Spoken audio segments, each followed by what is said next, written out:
పితుందిలం మహః శరణం కరవాణి శర్మదం తే చరణం వాణి చరాచరోపజీవ్యం కరుణామసృణైః కటాక్షపాతైః కురు మాం అంబకృతార్థ సార్థవాహం.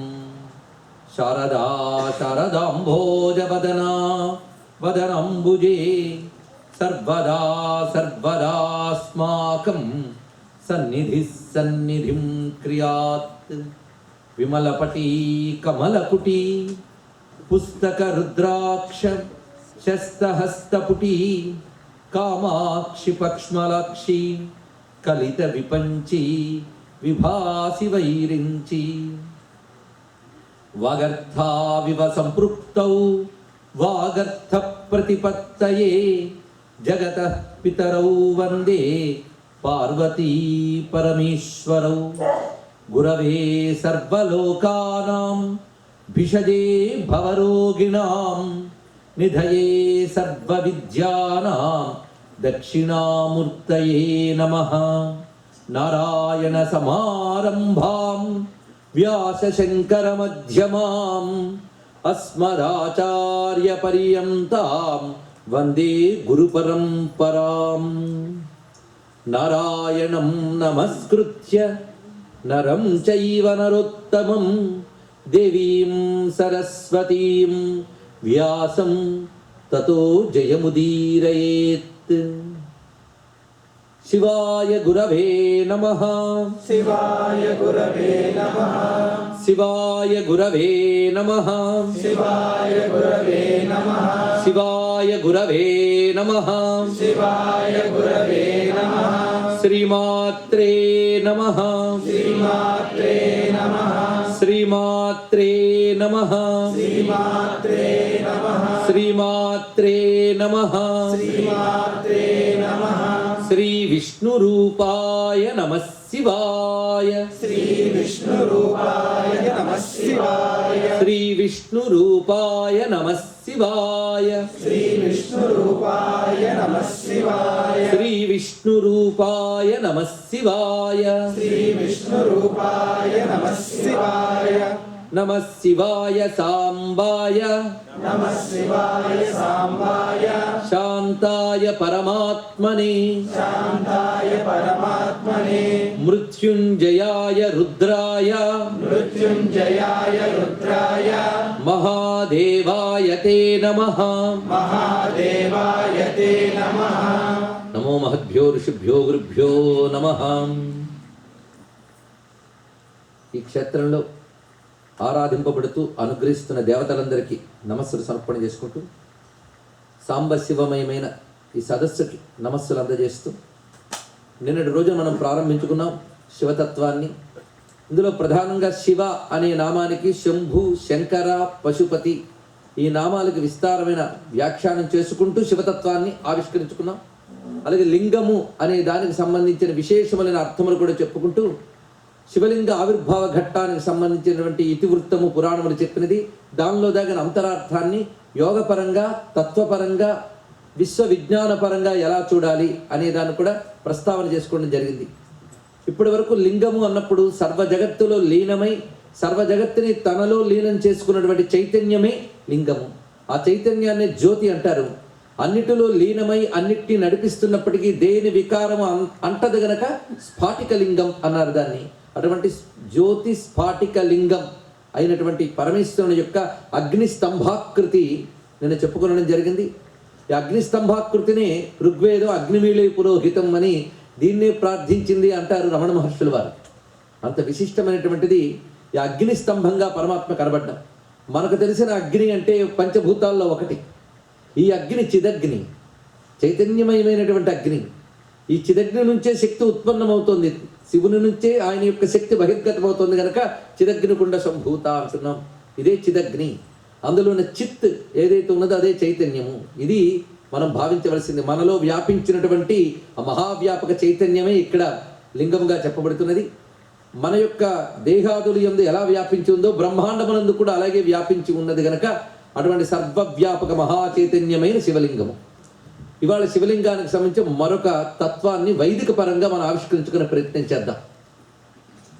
రుద్ర కళలు అని వేదం చెప్తోంది. ఇది చాలా ఎక్కువ మంది పేర్కొనని అంశం. లింగం అని దేని అనాలో వేదం ఇచ్చిన డెఫినేషన్ ఇది. వేదశాస్త్రం నిర్వచనం చెప్తోంది. లింగం అని దేన్ని అనాలి అంటే సృష్టిలో రుద్ర కళలు ఉంటాయట. కళలు అంటే భాగాలు. పరమాత్మ లోక నిర్వహణ కోసం తనని వివిధ విధాలుగా వ్యక్తం చేసుకుంటే అందులో 11 రుద్రులు ఉంటారు. వీటిని మన ఏకాదశి రుద్రులు అని అంటూ ఉంటాం. ఈ ఏకాదశ రుద్ర కళలు 11. ఈ 11 కళలు 5 చోట్ల ఉంటాయటండి. ఇది ఖచ్చితంగా వైజ్ఞానిక అంశమే, వేద విజ్ఞాన అంశం. ఇది కథలు కావు, పూర్తి విజ్ఞానం, వేద విజ్ఞానం. 5 రకాలుగా 11 కళలు వ్యాపించుంటాయట. అంటే 55 రుద్ర కళలు ఉంటాయి. ఒక్కొక్క చోట ఒక్కొక్కటి 11 చొప్పున. అందులో అధిభౌతిక, ఆధ్యాత్మిక, అధిదైవక, అధియజ్ఞ, అధ్యంతరిక్ష అని 5 చూపిస్తున్నాడు ఇక్కడ. ముందు అధిభౌతిక. అధిభౌతిక అంటే చుట్టూ ఉన్నటువంటి ప్రపంచంలో వ్యాపించి ఉన్నటువంటి 11 రుద్ర కళలు, వీటి అధిభౌతిక అంటారు. ఇక ఆధ్యాత్మిక అంటే ఇక్కడ విషయం శరీరం అని అర్థం. అధ్యాత్మం అనేటప్పుడు శరీరము. ఈ ఆధ్యాత్మిక అంటే మన శరీరముల యందు వ్యాపించినటువంటి రుద్ర కళలు 11. ఇక అధిదైవిక. అధిదైవికముగా అంటే ఒక్కొక్క దానికి ఒక అధిదేవత ఉంటూ ఉంటారు. మన మామూలు కంటికి కనబడరు వారు అధిదేవతలు అని. సృష్టిలో ఉన్న ప్రకృతి శక్తుల్ని అధిదేవతలు, అధించి, అధివసించి, అధిష్ఠించి ఉన్నటువంటి దేవతలు అధిదేవతలు. ఈ అధిదేవతల పరంగా 11 రుద్రకళ్ళు ఉన్నట్ట. ఇప్పుడు 3 చెప్పుకున్నాం మనం. ఆధ్యాత్మిక, అధిదైవిక, అధిభౌతిక. ఇది కాకుండా అధియజ్ఞ. యజ్ఞమునందు ఆరాధింపబడే 11 రుద్రకళలు ఉన్నాయట. ఇంకొకటి అధ్యంతరిక్ష. పూర్తిగా ఉన్నటువంటి అనంత అంతరిక్షమునందు వ్యాపించి ఉన్నటువంటి తేజస్ కళలు ఏవైతే ఉన్నాయో అవి మళ్ళీ 11. చిత్రం ఏంటంటే, నేను ఎక్కువ టెక్నికల్ డీటెయిల్స్ ఇవ్వకూడదని చెప్పట్లేదు, కానీ 55కి పేర్లు ఉన్నాయండి. 55కి పేర్లు చెప్పారు. పేర్లు ఊరికనే చెప్పరు, ఆ లక్షణం బట్టి పేరు చెప్తారు. అలా మొత్తం 55 రుద్ర కళలకి పేర్లు ఉన్నాయి. ఈ 55 రుద్ర కళలు కలిసి ఒక చోట చేరితే దానికి లింగం అనాలి. కానీ దేనికది వేరువేరుగానే మనం చెప్తాం. అధియజ్ఞంగా ఉన్నవి అధిదైవికంగా కనబడకపోవచ్చు, అధిదైవికంగా ఉన్నవి అది భౌతికంగా ఉండకపోవచ్చు. కానీ 55 ఒక చోట ఉంటే దాన్ని లింగం అనాలి. అప్పుడు దాని శక్తి అంతా చూడండి. సంపూర్ణ రుద్ర తేజస్సు అక్కడికి వచ్చేసింది 55 విధాలుగా. ఏతేచ పంచాశత్ రుద్రాః యత్ర సమాస్థితాః తదేకం లింగమాఖ్యాతం తత్రేదం సర్వమాస్థితం అని శాస్త్రం చెప్తున్నది. ఏతేచ పంచాశత్ రుద్రాః యత్ర సమాస్థితాః. ఎక్కడ 55 ఉంటారో తదేకం లింగమాఖ్యాతం, అది ఒక్కటే లింగం అని చెప్పబడుతుంది. తత్రేదం సర్వమాస్థితం, దాని యందు విశ్వమంతా ఆధారపడింది అన్నాడు ఇక్కడ. అంటే మొత్తం 5 ఉన్నటువంటి 11 రుద్రకళ్ళు కలిపిన పరమేశ్వరుడు ఎవడైతే ఉన్నాడో ఆయన సంపూర్ణమైనటువంటి లింగముగా చెప్పబడుతున్నాడు అన్నారు ఇక్కడ.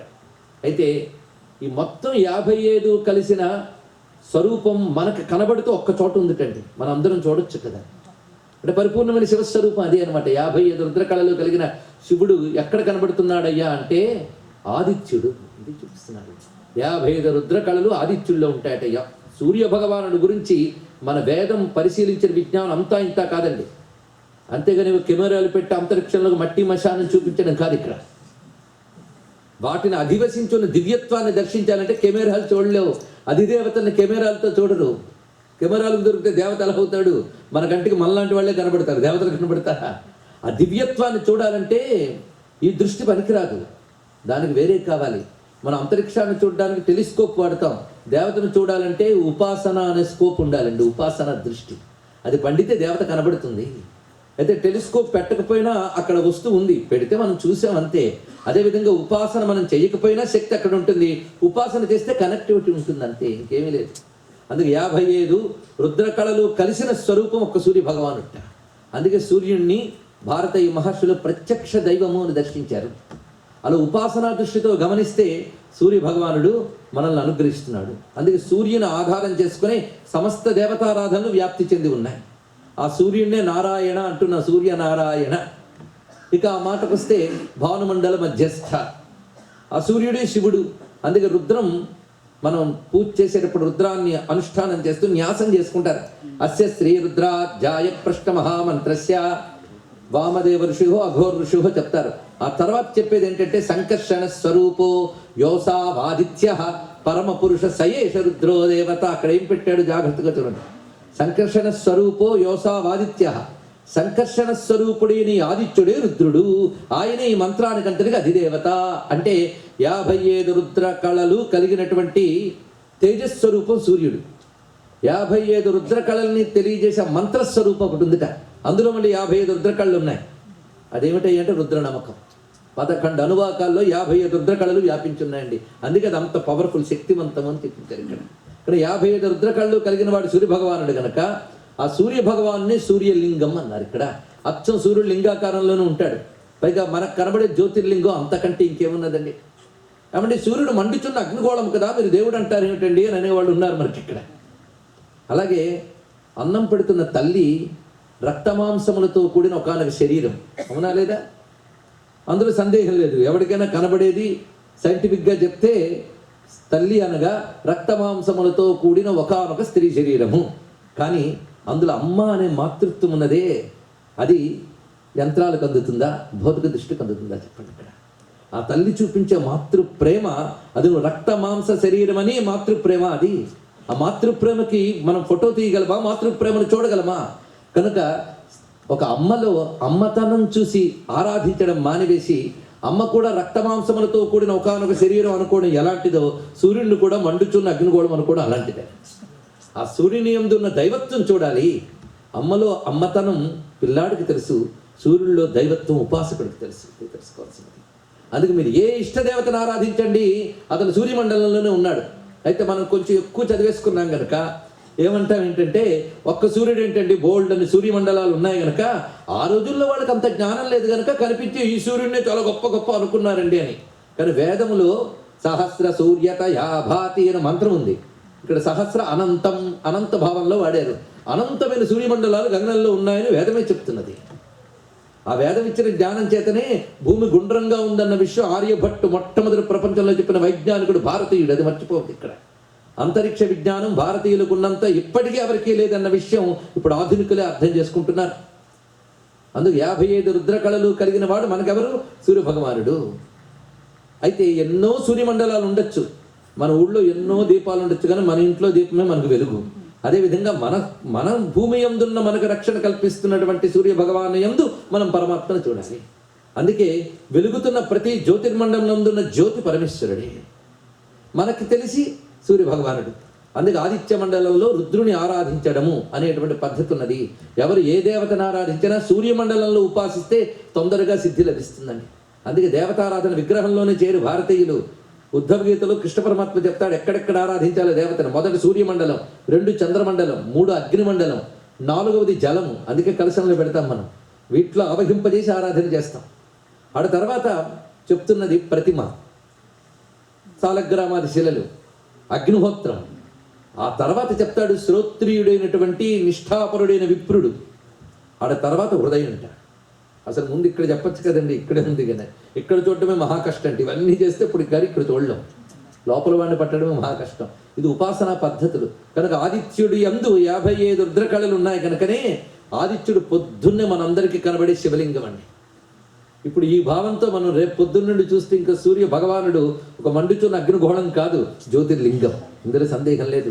అందుకే ఆదిత్యంచ శివం విద్యాత్ శివం ఆదిత్య రూపిణం ఉభయోరంతరం నాస్తి ఆదిత్యస్య శివస్య చ అని చెప్తుంది శివపురాణం. ఆదిత్యుడే శివుడు, శివుడే ఆదిత్యుడు, ఉభయులకి భేదం లేదయ్యా అనే విషయం చెప్తున్నారు. అది సౌరమండల మధ్యస్థం సాంబం సంసార భేషజం నీలగ్రీవం విరూపాక్షం నమామి శివమవ్యయం. సూర్యమండల మధ్యంలో ఉన్నటువంటి నీలగ్రీవుడు విరూపాక్షుడైన శివునికి నమస్కారం చేస్తున్నాము.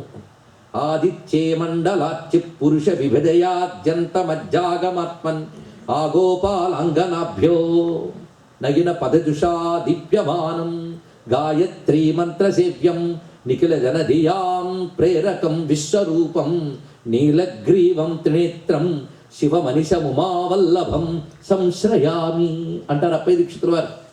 ఆదిత్య మండలంలో మండలముగా పురుషుడుగా వెలుగుగా ఉన్నటువంటి నీలగ్రీవుడిని శివునికి నమస్కారం. దీనికి ప్రమాణంగా రుద్రమంత్రాల్లో అసవ్యో వసర్పతి నీలగ్రీవో విలోహిత ఉతైనం గోపా అదృషన్నదృషన్నుదహార్య. ఒకటి అసౌ యస్తామ్రో అరుణ ఉత బభ్రుస్సు మంగళ అనే మంత్రం కూడా. అసౌ యస్తామ్రౌ, వేదంలో ఎక్కడైనా అసౌ అని వస్తే సూర్యుడి గురించి చెప్పారండి. అసావాదిత్యో బ్రహ్మ, అసౌ ఆదిత్యో బ్రహ్మ, అసావాదిత్యో బ్రహ్మ. అసౌ అంటే ఇది, ఇతడే అని చూపించడానికి తగ్గ దేవుడు ఎవడు? సూర్యుడు ఒక్కడే. అందుకే ఆయనకి ఏషః అసౌ ఈ రెండు వాడారు. ఏష ఆదిత్య తపతి అని మంత్రం ఉంది మనకి. అలాగే ఏష బ్రహ్మాతి విష్ణుశ్చ శివస్కంద ప్రజాపతి మహేంద్రో ధనదక్కాలో యమస్సోమో యపాంతి. ఏష దేవాత్మక సర్వదేవాత్మకో ఏషః తేజస్వీ రశ్మి భావన ఏష దేవాసురగణాన్ లోకాన్ పాతికవస్తిభి. ఏష అసౌ ఈ రెండు సూర్యుడికే చెప్తారండి. మరి రుద్రమంత్రాల్లో ఈ రెండు కూడా ఆదిత్యాత్మక రుద్రమంత్రములు అని పేరు. ఈ రెండు జపం చేసి ఆరోగ్యాన్ని పొందగలంట. ఇక జ్యోతిష్ శాస్త్ర పరంగా చూద్దాం. ఇంతవరకు వేదపరంగా ఆదిత్య మండలము శివలింగము అని చెప్పుకున్నామని ఇక్కడ. అందుకే అదే ఎక్కడయ్యా శివలింగం ఏ క్షేత్రంలో ఉందయ్యా అంటే ప్రతి ప్రాతకాలంలో తూర్పునందు కనిపిస్తుంది మహాశివలింగం. అది శివుడు అనుకుంటే అది మనకు శివం చేస్తుంది. అదే ఆశ్చర్యకరమైన అంశం. అందుకే దాన్ని శివుడు అనుకోవాలి. ఇది తెలియవలసిన విషయం. అలా భావిస్తే అది శివుడుగానే కరుణిస్తోంది. పైగా జ్యోతిష్ శాస్త్ర పరంగా చూస్తే ఒక్కొక్క గ్రహానికి ఒక్కొక్క అధిదేవతలు ఉంటారు. గ్రహదేవత అధిదేవత అని ఇద్దరు ఉంటారట. గ్రహానికి దేవత గ్రహదేవత, అతడిపై శాసన చేసి నడిపే శక్తి అధిదేవత. అందుకే గ్రహదేవత అధిదేవత ఇద్దరి అనుగ్రహం పొందాలి. ప్రత్యధి దేవతలు కూడా మళ్ళీ ఉంటారు. అధిదేవత ప్రత్యదేవత సహితంగా గ్రహదేవతను ఆరాధన చేస్తే గ్రహ బాధలు పోతాయట. అలా ఒక్కొక్క గ్రహానికి ఒక్కొక్క దేవత చెప్పబడుతున్నారు. మనకు తెలిసి సోమవారానికి గౌరీదేవి అధిదేవత, మంగళవారానికి సుబ్రహ్మణ్యుడు, బుధవారానికి విష్ణువు, గురువారానికి బ్రహ్మ, శుక్రవారానికి ఇంద్రుడు, శనివారానికి యముడు. ఎంత అద్భుతంగా చెప్పారో చూడండి. ఎందుకు ఇలా పెట్టారంటే సూర్యుడు ఉదయించినప్పుడు ఏ హోరలో ఉంటాడో దాన్ని బట్టి ఆ రోజుకి పేరుస్తుంది. ఇది తెలుసుకోవాలి. చంద్రహోరలో ఉంటే చంద్రవారం, కుజహోరలో ఉంటే కుజ మంగళవారం. అందుకే భారతదేశపు క్యాలెండర్లు రాజుల పేర్ల మీద దేవుళ్ళ పేర్ల మీద రాలేదు, గ్రహాల పేర్ల మీద వచ్చాయి, వాటికి గతుల పేర్ల మీద వచ్చాయి. ఇది తెలుసుకోండి ఇక్కడ. అలా గమనించినప్పుడు ఆ రోజున ఆ అధిదేవతను ఆరాధిస్తే ఆ గ్రహ సంబంధమైన విషయం పరిష్కరింపబడుతుందట. అందుకే భారతీయ దేవతలు గ్రహ నక్షత్ర అంతరిక్ష విజ్ఞానం మీద ఆధారపడి ఉన్నారు. అందుకు మనకి ఏ గ్రహం వాదం ఉన్నదో తెలుసుకుని ఆ రోజున ఆ గ్రహాధిదేవతను ఆరాధన చేసినట్లయితే తరించిపోతా అంట.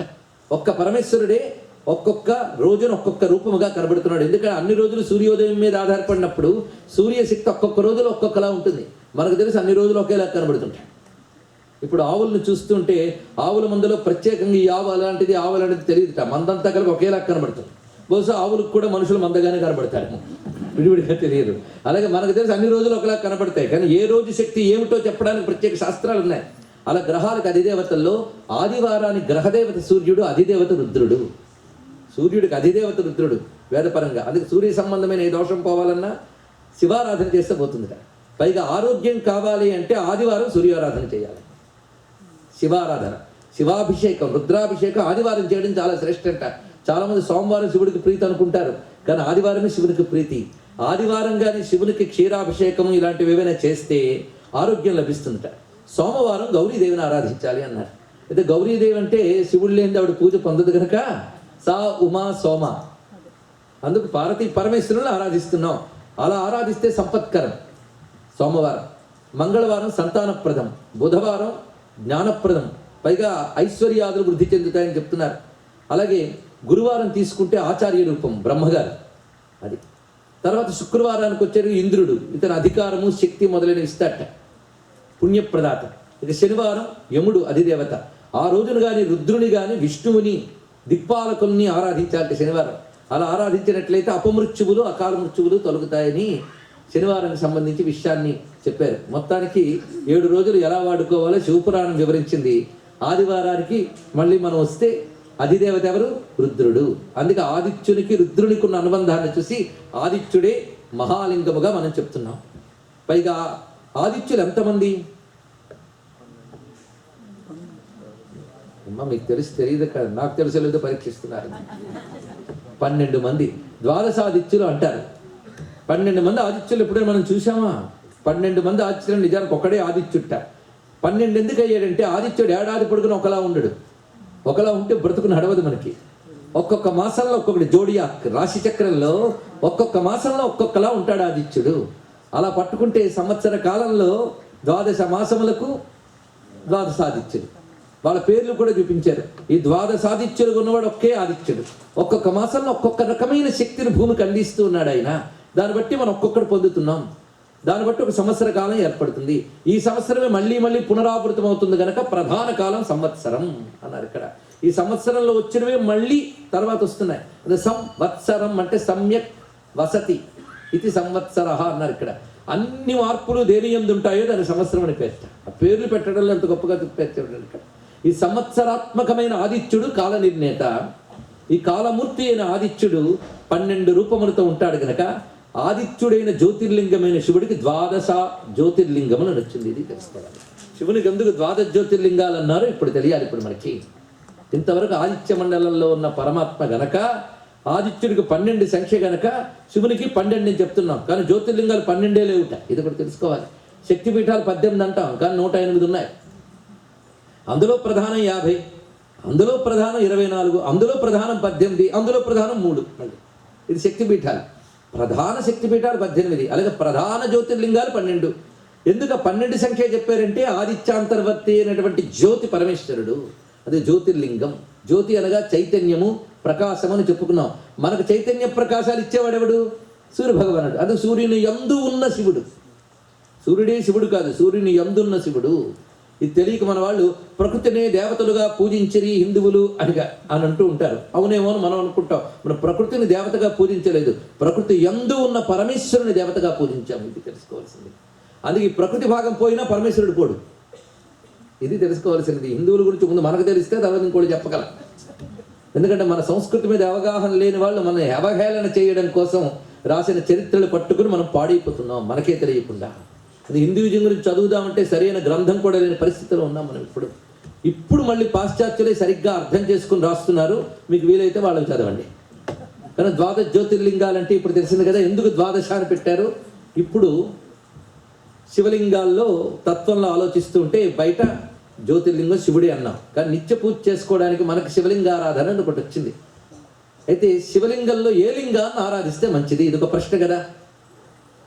ఎందుకంటే పరమేశ్వరుడు లింగార్చన చేయమని బ్రహ్మ విష్ణువులకు చెప్తే, బ్రహ్మ విష్ణువులు దేవతలకు చెప్తే, విష్ణువు విశ్వకర్మను పిలిపించి ఒక్కొక్క దేవతకి ఒక్కొక్క విగ్రహం, ఒక్కొక్క లింగం చేయించి ఇచ్చేటండి. ఇది కూడా గొప్ప ఇతివృత్తం మనకు కనబడుతుంది పురాణంలో. ఇంద్రుడికి మరకతంతో చేసిన లింగం ఇచ్చేట, బృహస్పతికి పుష్యరాగంతో చేసిన లింగం ఇచ్చేట. ఇలా ఒక్కొక్కరికి ఆ లింగం ఇవ్వడంటే అర్థం ఏంటి? ఆ దేవత యొక్క శక్తిని శివుడి ద్వారా వాళ్ళు పొందడానికి దాన్ని ఆరాధన చేసుకుంటున్నారు. ఒక్కొక్క రత్నంతో, ఒక్కొక్క ధాతువుతో, ఏ దేవతకి ఏ ధాతువు, ఏ రత్నమో చెప్పారు. ఇలా ఒక్కొక్కరికి ఒక్కొక్కటి ఇచ్చారు. అందుకు అందరూ శివలింగార్చన పరులే. ఋషులు ఏం చేశారంటే మానవులకు బహువిధాలైన లింగారాధనలు చెప్పారు. ఎన్ని రకాల లింగారాధనలు అంటే స్వర్ణలింగం, రజతలింగం, అదేవిధంగా ఆరకూట లింగం. ఆరకూటం అంటే ఇత్తడి. పంచలోహ లింగం, రకరకాల వజ్రలింగం, వజ్రంతో, అదేవిధంగా వివిధ రత్నాలతో లింగములు చెప్పారు. ముత్యము మొదలైనవన్నీ కూడా వాటి యందు శివుని ఆవాహన చేసి ఆరాధిస్తే ఒక్కొక్క దానికి ఒక్కొక్క ప్రయోజనం. కొన్ని రకాల పిండితో లింగములు చేయమని చెప్పారండి. బియ్యపిండి, మినప్పిండి ఇలాంటి వాటితో ఒక్కొక్క దానికి ఒక్కొక్క ప్రక్రియ. కొన్ని రకాల రోగాలు పోవడానికి కొన్ని రకాల లింగాలు. ఎన్ని విధానాలు చెప్పారు లింగారాధనలు. అయితే ఏ ధాతువు మీరు తీసుకున్నా అందులో శివుని ఆవాహన చేసి రుద్రకళలు ఆవాహన చేయాలి. 55 రుద్రకళలు ఆవాహన చేసి అభిషేకం చేస్తే ఆ శక్తి మనకు వస్తుందట. ఎందుకంటే సూర్యుల్లో 55 ఉన్నాయి, మనకు 55 ఎలా దొరుకుతాయి? 55 రుద్రకళలు కలిపి ఒక దానిలో ఆవాహన చేయడానికి రుద్రాభిషేకం. ఇది తెలుసుకోవాల్సింది. ఆ మంత్రాల్లో 55 రుద్రకళలు ఉన్నాయి కనుక దానితో అభిషేకం చేసినప్పుడు శక్తివంతమై మన గ్రహస్థితిని మారుస్తుందట. ఎందుకంటే గ్రహాలను ఎక్కడ ఏ పొజిషన్లో పెట్టాలో పెట్టినవాడు శివుడు. అందుకే శివుణ్ణి పట్టుకుంటే గ్రహబాధాల నుంచి బయటపడగలం. అందుకే శివాలయాల్లోనే గ్రహాలయాలు ఉంటాయట. అది విశేషం. ఎందుకంటే గ్రహాలన్నీ శివుని అనుగ్రహాలే, ఇది మర్చిపోరాదు. అందుకే ఆయన అనుగ్రహం ఉంటే ఏ గ్రహం ఏం చేయలేదండి. నిత్య శివారాధన చేసిన వాడిని ఏ గ్రహం ఏం చేస్తుంది? అది చేయనప్పుడే ఈ జ్యోతిషుడి దగ్గరికి, ఆ జ్యోతిషుడి దగ్గరికి పరిగెత్తాలి. గ్రహదోషంబులు దుర్నిమిత్తములు నీ కళ్యాణ నామంబు ప్రత్యహమున్ పేర్కొను ఉత్తమోత్తముల బాధింపగా నొపునే దహనున్ కప్పగజాలునే శలభ సంతానంబు నీ సేవ చేసి హతక్లేశులు కారుగాక జనముల్ శ్రీకాళహస్తీశ్వర. అని చెప్తున్నాడు దుర్జటి.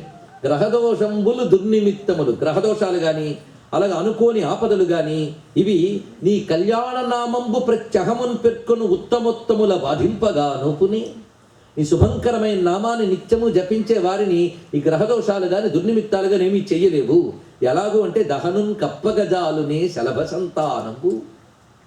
అగ్నిని మిడతలు కప్పగలవా అని ఒకటి. మిడతలు అగ్నిని కప్పి మింగేద్దామని వచ్చేట ఏమవుతావని మిడతలు తెలుసు కదా, నాకు ఇంగ్లీష్లో తెలియదు. ఆ మిడతలు అగ్ని మీద పడితే తగలడతాయి. అలాగే శివారాధకుల్లో ఒక తేజస్సు ఉంటుంది, అతన్ని ఏ గ్రహము ఏది బాధించలేదు. ఇది దాన్ని చెప్తున్నటువంటి విషయం. గ్రహకర్త మహేశ్వర. అందుకే గ్రహాలయాలన్నీ శివుని యొక్క ఆలయంలో ఉండేటువంటి విశేషం అది. ఎందుకంటే గ్రహాలంటే కర్త ఆయన. ఆదిత్య మండలాన్ని ఆధారం చేసుకునే కదా గ్రహాలు ఉన్నాయి. ఆదిత్య మండలానికి అధిదేవత ఎవరు? శివుడు. అందుకే 55 రుద్రకళల్ని మంత్రముతో ఆవాహన చేస్తాం మనం ఇప్పుడు చెప్పిన అన్ని లింగాల్లోని. అది రాతిలింగం కావచ్చు, ధాతులింగం కావచ్చు, రత్నలింగం కావచ్చు, పిష్టలింగము కావచ్చు. పిష్టలింగం అంటే పిండితో చేసినది. ఇంతే కాకుండా మరికొన్ని లింగములు ఉంటాయి, స్ఫటికము, బాణలింగము అని. ఈ రెండు చాలా విశేషం. ఇదంతా లింగతత్వ వివేచనం అని వాళ్ళు చేస్తున్నాం. స్ఫటికలింగం, బాణలింగం. ఇందులో బాణలింగం అంటే నర్మదా నదిలో దొరికేటువంటి శిలలని. ఏమి దేశం, ఏమి సంస్కృతి. ప్రతి శిల లింగాకారంగా ఉంటాయి అక్కడ. కొన్ని ప్రాంతాల్లో అచ్చం ఎవడు చెక్కినట్టు ఇంకెక్కడా మీకు దొరకవు భూమి యందు. ఏ నదులు వెతకండి దొరకాలని లింగములు. దానికో శాస్త్రం ఉంది. ఏ లింగం పట్టుకుంటే ఆ లింగానికి ఒక పేరు ఉందిట. అందులో అర్ధనారీశ్వర బాణం, అలాగే పార్థ ప్రహార బాణం, చంద్రశేఖర బాణం, ఒక్కొక్క దానికి పేర్లు. అలాగే నర్మదా నదిలో దొరికే శిలలు శివరూపములు. అయితే బాణాసురుడు మహాభక్తుడు, కానీ అతడు దుర్మార్గుడైన రాక్షసుడు కాదండి, మహాభక్తుడు. ఆయన రాక్షస జాతికి చెందినవాడు కానీ మహాభక్తుడు. ఆయన నర్మదా నదీ తీరంలో తపస్సు చేస్తే శివుడు దయతో అనుగ్రహించట, ఇక్కడున్న నా లింగములన్నిటికీ నీ పేరుతో వ్యవహరిస్తారని. అందుకు బాణలింగములు అంటూ ఉంటాం మనం. నర్మద బాణము అంటాం దాన్ని. అలాగే శివుని యొక్క లింగ రూపములు, శిలారూపములు నర్మదలో దొరుకుతాయి. విష్ణువు యొక్క శిలారూపములు గండకీ నదిలో దొరుకుతాయి. గణపతి యొక్క శిలారూపములు సోనా నది అని, ఇది బీహార్, ఉత్తరప్రదేశ్లో దొరుకుతాయి. అదేవిధంగా స్ఫటిక బింబములుగా గుజరాత్ రాష్ట్రంలో ఆదిత్య మండలం యొక్క స్వరూపం దొరుకుతుందట. ఇక అమ్మవారు సువర్ణముఖరి నదిలో ధాతు రూపంగా దొరుకుతారు. ఈ 5 ఒక దగ్గర తీసుకొస్తే పంచాయతనం అంటారు. ఇది తెలుసుకోవాల్సిన ఒక సూచనగా. ఇందులో శివారాధకులు బాణలింగాన్ని ఆరాధిస్తూ ఉంటారు. కొందరు ఇష్టదేవతల మధ్యలో పెట్టుకుని మిగిలిన నలుగురిని చుట్టూ పెడితే ఆ పంచాయతనం, విష్ణు పంచాయతనం, శక్తి పంచాయతనం. ఇది ఒకప్పుడు భారతదేశంలో సంధ్యావందనంతో పాటు పంచాయతనం కూడా ప్రధానం. ఇప్పుడు మొదటి దానికే ప్రమాదం. ఇది చాలా ముఖ్యమైనటువంటి ఆచారం పెట్టారు శంకర భగవత్పాల్ వారు. దీన్ని పునరుద్ధరణ చేశారు. ఆయన తీసుకురాలేదండి కొత్తగా. ఎందుకంటే శైవులు కేవలం నర్మద బాణాన్ని, వైష్ణవులు కేవలం విష్ణులింగాన్ని ఆరాధిస్తుంటే 5 కలిపాడు ఆయన. అంత మహాత్ముడు సమన్వయం చేశాడు. ఇది పంచాయతన అర్చన. ఈ నర్మద బాణము సాక్షాత్ శివుడు ఉంటాడట. అందుకే దానికి ఆవాహనాదులు అక్కర్లేదు అన్నారు ఇక్కడ. అందుకే అది ఉన్నప్పుడు నివేదన పెట్టాలి, నియమంగా జీవించాలంతా. అందుకు నియమము ఎక్కువ ఉంటుంది నర్మద బాణలింగం ఉండేవారికి. దానికంటే కొంత పర్వాలేదు స్ఫటికలింగం, కానీ రెండూ కూడా నియమాలు ఎక్కువ ఉంటాయి. ఎందుకంటే స్ఫటికం సూర్యునికి సంబంధించిన శిల, సూర్యునికి అధిదేవత ఈయనే గనక శివుడి స్వరూపంగా స్ఫటిక బింబాన్ని కూడా ఆరాధిస్తారు, స్ఫటికలింగాన్ని. ఈ రెండు ఇంట్లో ఉంటే మాత్రం నియమాలు ఉండాలి, నిత్యార్చన ఉండాలి అన్నారు ఇక్కడ. అయితే వెండిలింగం లాంటివి ఇంట్లో ఉంచి ప్రతివారు పూజ చేసుకోవచ్చు. అంటే వీళ్ళకి అసలు నియమాలు ఉండవని చెప్పలేదు, మొదటి వాటి కంటే తక్కువ. స్నానాదులు చేసుకుని ఇంట్లో ఇతర విగ్రహాలకు దీపాలు, పూజలు ఎలా పెట్టుకుంటామో వెండి లింగాన్ని అందరూ ఆరాధించవచ్చు. స్త్రీలు, పురుషులు అందరూ ఆరాధించవచ్చని పురాణం చెప్తున్నది. కానీ రుద్ర మంత్రాదులతో ఆరాధించాలంటే దానికంటూ కొన్ని సంస్కారములు జరగాలి. అలా కాకుండా శివనామాలతో అందరూ ఆరాధించుకోవచ్చు. ఫలితం మాత్రం ఎవరు శ్రద్ధగా ఆరాధిస్తే వాళ్ళకి దొరుకుతుందని. అందుకు రుద్రంలో మొత్తం 55 రుద్ర కళలు ఉన్నాయి. ఆ సారాంశమంతా కలుపుకుంటే నమశివ 5 అక్షరాల్లో ఉంది. కానీ 5 అక్షరాల పంచాక్షరలో 55 రుద్ర కళలు తేజస్సుంది. ఇది తెలుసుకోవాలి. ఒక్కొక్క ఏకాదశ రుద్ర తేజస్సు ఒక్కొక్క అక్షరంలో ఉంటూ నమశివ ఏర్పడిందిట. అది చిన్న మంత్రం కాదండి, అందులో అంత శక్తి ఉన్నది అని తెలుసుకుని ఆ మంత్రంతో ఆరాధన చేసుకుంటే శివుడు మహా సంతోషిస్తాడట. దానితోనే మొత్తం ధ్యాన ఆవాహనాదులు ఇవి చేయడానికి అంతసేపు పడుతుందండి. నిజానికి 16 షోడశోపచార పూజలకి శివాయ నమః 16 మార్లు అనుకోవడానికి మనకి ఏమైంది? అవి కూడా చేసుకోలేకపోతున్నామంటే ఎందుకు బ్రతుకుతున్నాం? ప్రయోజనం ఏంటి? పరమేశ్వరుని కూడా మనకి బ్రతకవలసిన ప్రయోజనం ఉన్నది. చేతులారంగ శివుని పూజింపడేని నోరు నవ్వంగ హరికీర్తి నుడువడేని దయయు సత్యంబు లోనుగా దలపడేని కలుగ నేటికి తల్లుల కడుపు చేటు అన్నాడు. ఎవరు? పోతన గారు. మాకు భక్తి ఎక్కువ అండి. పోతన గారి కవిత్వం చాలా ఇష్టం అండి. ఇష్టమైతే ఏం లాభం? నేను చెప్పింది ఏం చేస్తున్నాం? కానీ చేతులార పూజ చేయగలుగుతున్నామా? నోరార కీర్తించగలుగుతున్నామా? కబుర్లు మాత్రం చెప్పగలుగుతున్నాం. నిర్గుణమా, సగుణమా, ఉపనిషత్త, వేదాంతమా, భగవద్గీత వీటికేం తక్కువ లేదు. ఎందుకంటే ఆచరణ లేనప్పుడు ఎంత సులభం శివ పూజ. శివ పూజ సులభం, దాని ఫలం మాత్రం ఎంతో కష్టపడితే కానీ రాని ఫలాలు అతి సులభంగా ఇస్తుందట. అందుకే శివుని పూజించడం సులభం, ఆయన అనుగ్రహం చాలా సులభం. అది పూజ లేకుండా ఏది సంపాదించినా మహా కష్టం. అందుకే శివపురాణం గొప్ప మాట చెప్పింది, దారిద్ర్యము, మరణము, భయము, అనారోగ్యము ఈ 4 ఎంతవరకు ఉంటాయ్యా అంటే శివ పూజ ప్రారంభించే వరకు అన్నాడు. ఈ మాట అర్థం చేసుకుంటే చాలు. శివ పూజ ఆరంభించిన దగ్గర నుంచి ఒక్కొక్కటి తొలగుతూ అతన్ని అన్ని విధాల అభ్యుదయాన్ని కలిగిస్తున్నది అన్నారు ఇక్కడ. అయితే ఇన్ని లింగాలు చెప్పాం కదా, మనకి ఏ లింగం శ్రేష్టము? ఇది కూడా పెద్ద ప్రశ్న కదా. ఒకసారి అమ్మవారు అడిగట్టండి శివుణ్ణి, అనేక లింగాలను అనేక మంది ఆరాధిస్తున్నారు, నీకు ఏ లింగ ఆరాధన ఇష్టమో నువ్వు చెప్పన్నాడు. ముందు ఆయనకి ఇష్టమని చెప్పాలి కదా. ముందు ఆయన మొహమాటం లేకుండా ఉన్నమాట చెప్పాడు. అంటే అమ్మవారికి తెలియదా ఆయన అడిగింది? అంటే మనకు అడగడం చేత కాదని తెలిసి అమ్మ అడిగింది అంతే. ఇక్కడ మన కోసం అమ్మ అడిగింది. అడిగితే అయ్యవారు చెప్తున్నట్టు శివుడు ఏమనంటే, నాకు ఇష్టమైన లింగము ఆధ్యాత్మ లింగము అన్నాడు. ఆధ్యాత్మిక లింగం అంటే ఏమిటయ్యా అంటే, హృదయ కుహరంలో ఉంటూ శరీరానికి చైతన్యం ఇస్తూ ఉన్న పరంజ్యోతిగా వాడు లీనమయ్యున్న లింగాన్ని నేను. అందుకే నన్ను హృదయంలో దర్శించి ధ్యానించేవాడు నిజమైన లింగారాధకుడయ్యా అన్నాడు. దీన్ని అధ్యాత్మ లింగార్చన అని అంటారట. ఇది శివుడికి మహా ఇష్టం, కానీ ఇది చేయడం మహా కష్టం. కానీ ఆయనకి ఇష్టమైంది ఆయన చెప్పాడు. మనం ఏం చేస్తాం? కష్టం అవునో లేదో పక్కన పెట్టండి, ముందు ఇష్టం. అయితే అధ్యాత్మ లింగార్చన అంటే ఏమిటో మనం చదువుకునేటువంటి ఒక బాగా పరిచయమైన ఒక శ్లోకంలో ఉంది, మీరు ఎప్పుడైనా వినుంటారు. ఆశాం విహాయ పరిహృత్య పరస్య నిందాం. విన్నారు ఎప్పుడైనా? బాలసుబ్రహ్మణ్యం గారు బాగా పాడేది విశ్వనాథాష్టకం. గంగాతరంగ రమణీయ జటాకలాపం గౌరీ నిరంతర విభూషిత వామభాగం. అవి విన్నాం కానీ పెద్ద పట్టించుకోలేదండి. కానీ అందులో చెప్తున్నాడు ఆయన, ఆశాం విహాయ పరిహృత్య పరస్య నిందాం పాపే రతించ సునివార్య మనస్సమాధౌ ఆదాయ. గొప్పగా మనస్సమాధౌ ఆదాయ, మనస్సుని సమాధి స్థితికి తీసుకురావాలట. అప్పుడు హృత్కమల మధ్యగతం పరేశం వారాణసీ పురపతిం భజ విశ్వనాథం. ప్రక్రియ చెప్తున్నాడు చూడండి, ఊరికిన పాఠం కాదు, ఏం చెప్తున్నాడో చూడాలి. ఆశాం విహాయ, ఒక్కసారి మనస్సుని కోరికల నుంచి మరల్చు. పరిహృత్య పరస్య నిందాం, పరనిందని విడిచిపెట్టు. పరుల గొడుగడాలు చర్చించకు. ఎందుకంటే మనకు తీరిక దొరికితే 2 పనులు చేస్తాంట, ఆత్మస్థుతి, పరనింద. ప్రతి వాళ్ళు 2 మీటింగ్ అదే. అందుకు ఆ 2 విడిచిపెట్టు అన్నాడు. పరగుణ విమర్శ విడిచిపెట్టు. అందుకే ఆశాం విహాయ పరిహృత్య పరస్య నిందాం పాపే రతించ సునివార్య. అంత గొప్ప మాట చెప్పాడు. పాపమునందు ఆసక్తిని నియంత్రించు అన్నాడు ఇక్కడ. ఆ మాట చెప్పడమే. పాపం చేయడం వేరు, చెయ్యాలని కోరుకుండడం వేరు. కొందరు పాపం భయపడి పుణ్యాత్ములుగా మిగిలిపోతున్నారండి. అంటే వాడికి పాపం చేయాలనిపిస్తుంది కానీ ఎక్కడ దొరికిపోతామో అని ఆగిపోతుంటాట. కాదు, అసలు పాపపు బుద్ధే ముందు లోపల. పాపే రతిన్, ఎంత గొప్ప మాట చెప్పాడు. పాపమునందు ఆసక్తిని వెనక్కి మరల్చుకో, నిగ్రహించు. మొట్టమొదటి సాధ్యం కాదు, అందుకే సాధన చెయ్యి. ఎలా సాధ్యమవుతుందండి? సాధన చేస్తే సాధ్యమవుతుంది. యోగా క్లాస్కి వెళ్ళినప్పుడు మొట్టమొదటి మఠం వేసినప్పుడు ప్రాణాలన్నీ లాగేస్తాయి, కానీ కొన్నాళ్ళకి అదే ప్రాక్టీస్ అవుతుంది. అందుకే పాపే రతించ సునివార్య, ఈ 3 చేస్తే మనస్సమాధవు ఆదాయ, మనస్సుని సమాధి ఎందుకు తీసుకువెళ్ళు. సమాధి అంటే ఇక్కడ ద్వంద్వములకు అంటని స్థితి, ఇదే సమము. సమాధి, సమాధి గుర్తుందా? ఇక్కడ చండీ సప్తశతి చెప్పినప్పుడు చెప్పుకున్నాం. సమాధవు ఆదాయ, అలాంటి సమాధి స్థితికి తీసుకెళ్తే హృత్కమల మధ్యగతం పరేశం వారాణసీ పురపతిం భజ విశ్వనాథం. అది చూపిస్తున్నాడు. కనుకని పుండరీకాంతర సన్నివిష్టం, హృదయ పద్మంలో ఉన్నటువంటి వాడు, ఈ హృదయ పద్మంలో ఎవడున్నాడో వాడే ప్రపంచాన్ని వెలిగిస్తున్నట్ట. అక్కడొకటి ఇక్కడ లేదు, అక్కడ వెలిగించేది ఇక్కడ వెలుగుతోందిట. అందుకు హృత్పుండరీకాంతర సన్నివిష్టం స్వతేజసా వ్యాప్త నభోవకాశం అతీంద్రియం సూక్ష్మం అనంతం ఆద్యం ధ్యాయేత్ పరానందమయం మహేశం. ఈ శ్లోకం చదివినప్పుడు ఒక్కొక్క పదాన్ని ఫీల్ అవుతాం. ఇంత చక్కగా చెప్తున్నాడు. హృత్పుండరీకాంతర సన్నివిష్టం స్వతేజసా వ్యాప్త నభోవకాశం అతీంద్రియం, ఇంద్రియములకు అతీతమైన వాడు. సూక్ష్మం, స్థూలముగా గోచరించడు. అనంతం, ఆద్యం, అన్నిటికీ ఆది అయిన వాడు. అటువంటి ధ్యాయేత్ పర ఆనందమయం మహేశం, అది భావన.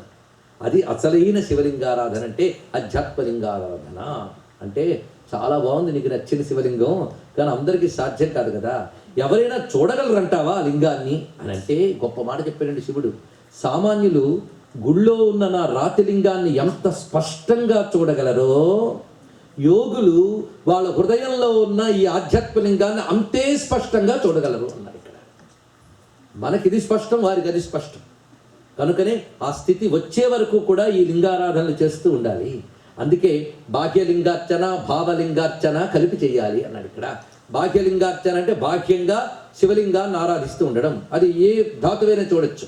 అయితే బాహ్యలింగార్చనలో ఏ లింగం శ్రేష్టం? ఇప్పుడు మరొక క్వశ్చన్ వేస్తున్నాడు.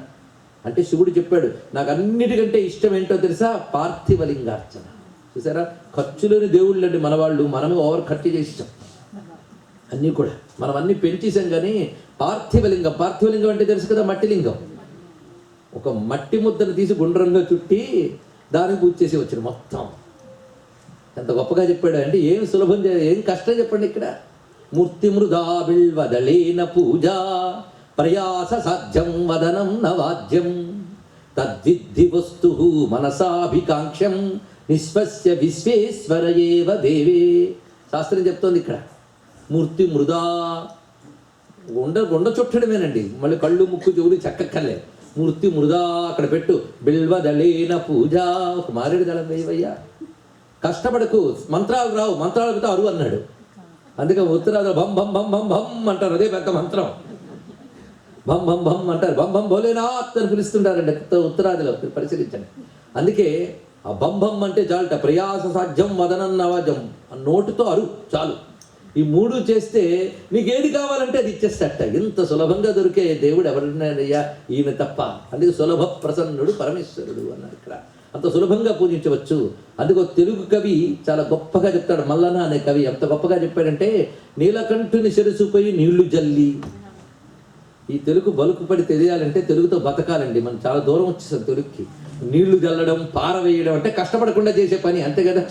నీలకంఠుని శిరసుపై నీళ్లు జల్లి పత్తి రిసుమంత ఎవ్వాడు పారవేయచ్చు కామధేనువు వానింటి గాడిపసరము అల్ల సురసాకి వానింటి మల్లె చెట్టు అన్నాడు.